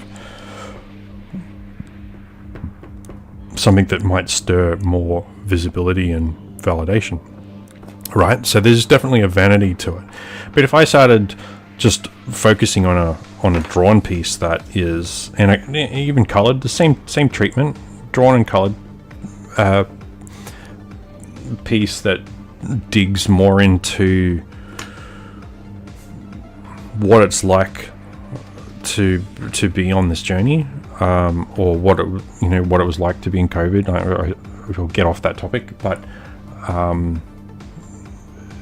you know, the many other things in life, like what it's like to be muted by society, or to have a series of bad luck or something, or seemingly bad luck. I don't believe in luck. Just saying, like, there's some themes, just some honesty mixed with honesty and execution in art that can really evoke better art, to be honest, because there is some deeper narrative or truth in it that it stirs a focus and it stirs a result in the artwork because of its connection with the artist. So that's what I'm saying. In terms of quality, or analyzing your work and what you're doing and why you're doing it, these are things that might affect the quality and the type of art that you're doing. So if you do something like what I'm doing now, some fan art, it is very likely to approximate the same, for the same sort of reasons that I'm doing it, right? You know, it's something fun, it's something that you identify with. The character himself might actually have a journey that speaks to you quite deeply, you know, like the way that Raphael broke away from the family for a while because he wanted to sort of make a move for himself and sort of be someone and establish his identity in a world that was quite troubled, but also challenging him to develop his identity. Like these characters, we like these characters because they are stimulating a personal journey that is talking to us. That's for sure. Like that's why we are fans of these characters, is because there's something really going on there, and that's what stories are, and we can talk more about that, and we certainly will, particularly as we branch out into other characters and also our own, and working on my own stories and that, which I've got stuff happening in the background and still, you know, thinking through both my process for developing that and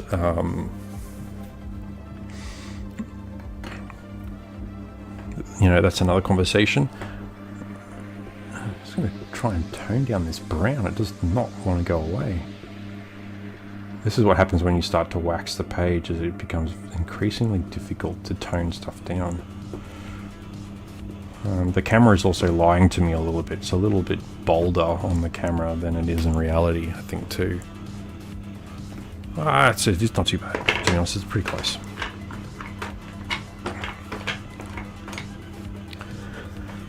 Alright, that's going to be all we can do today. I'm a bit over 3 hours, actually 3.5. It's easy to... I mean, it's not really a problem when it's cooking, right? But that there is looking a lot more real than... Like, that looks more real than that, right? You might prefer that because it's quite soft and pleasant to look at and kind of impressionistic and got this feel to it as well, but this is me, and that's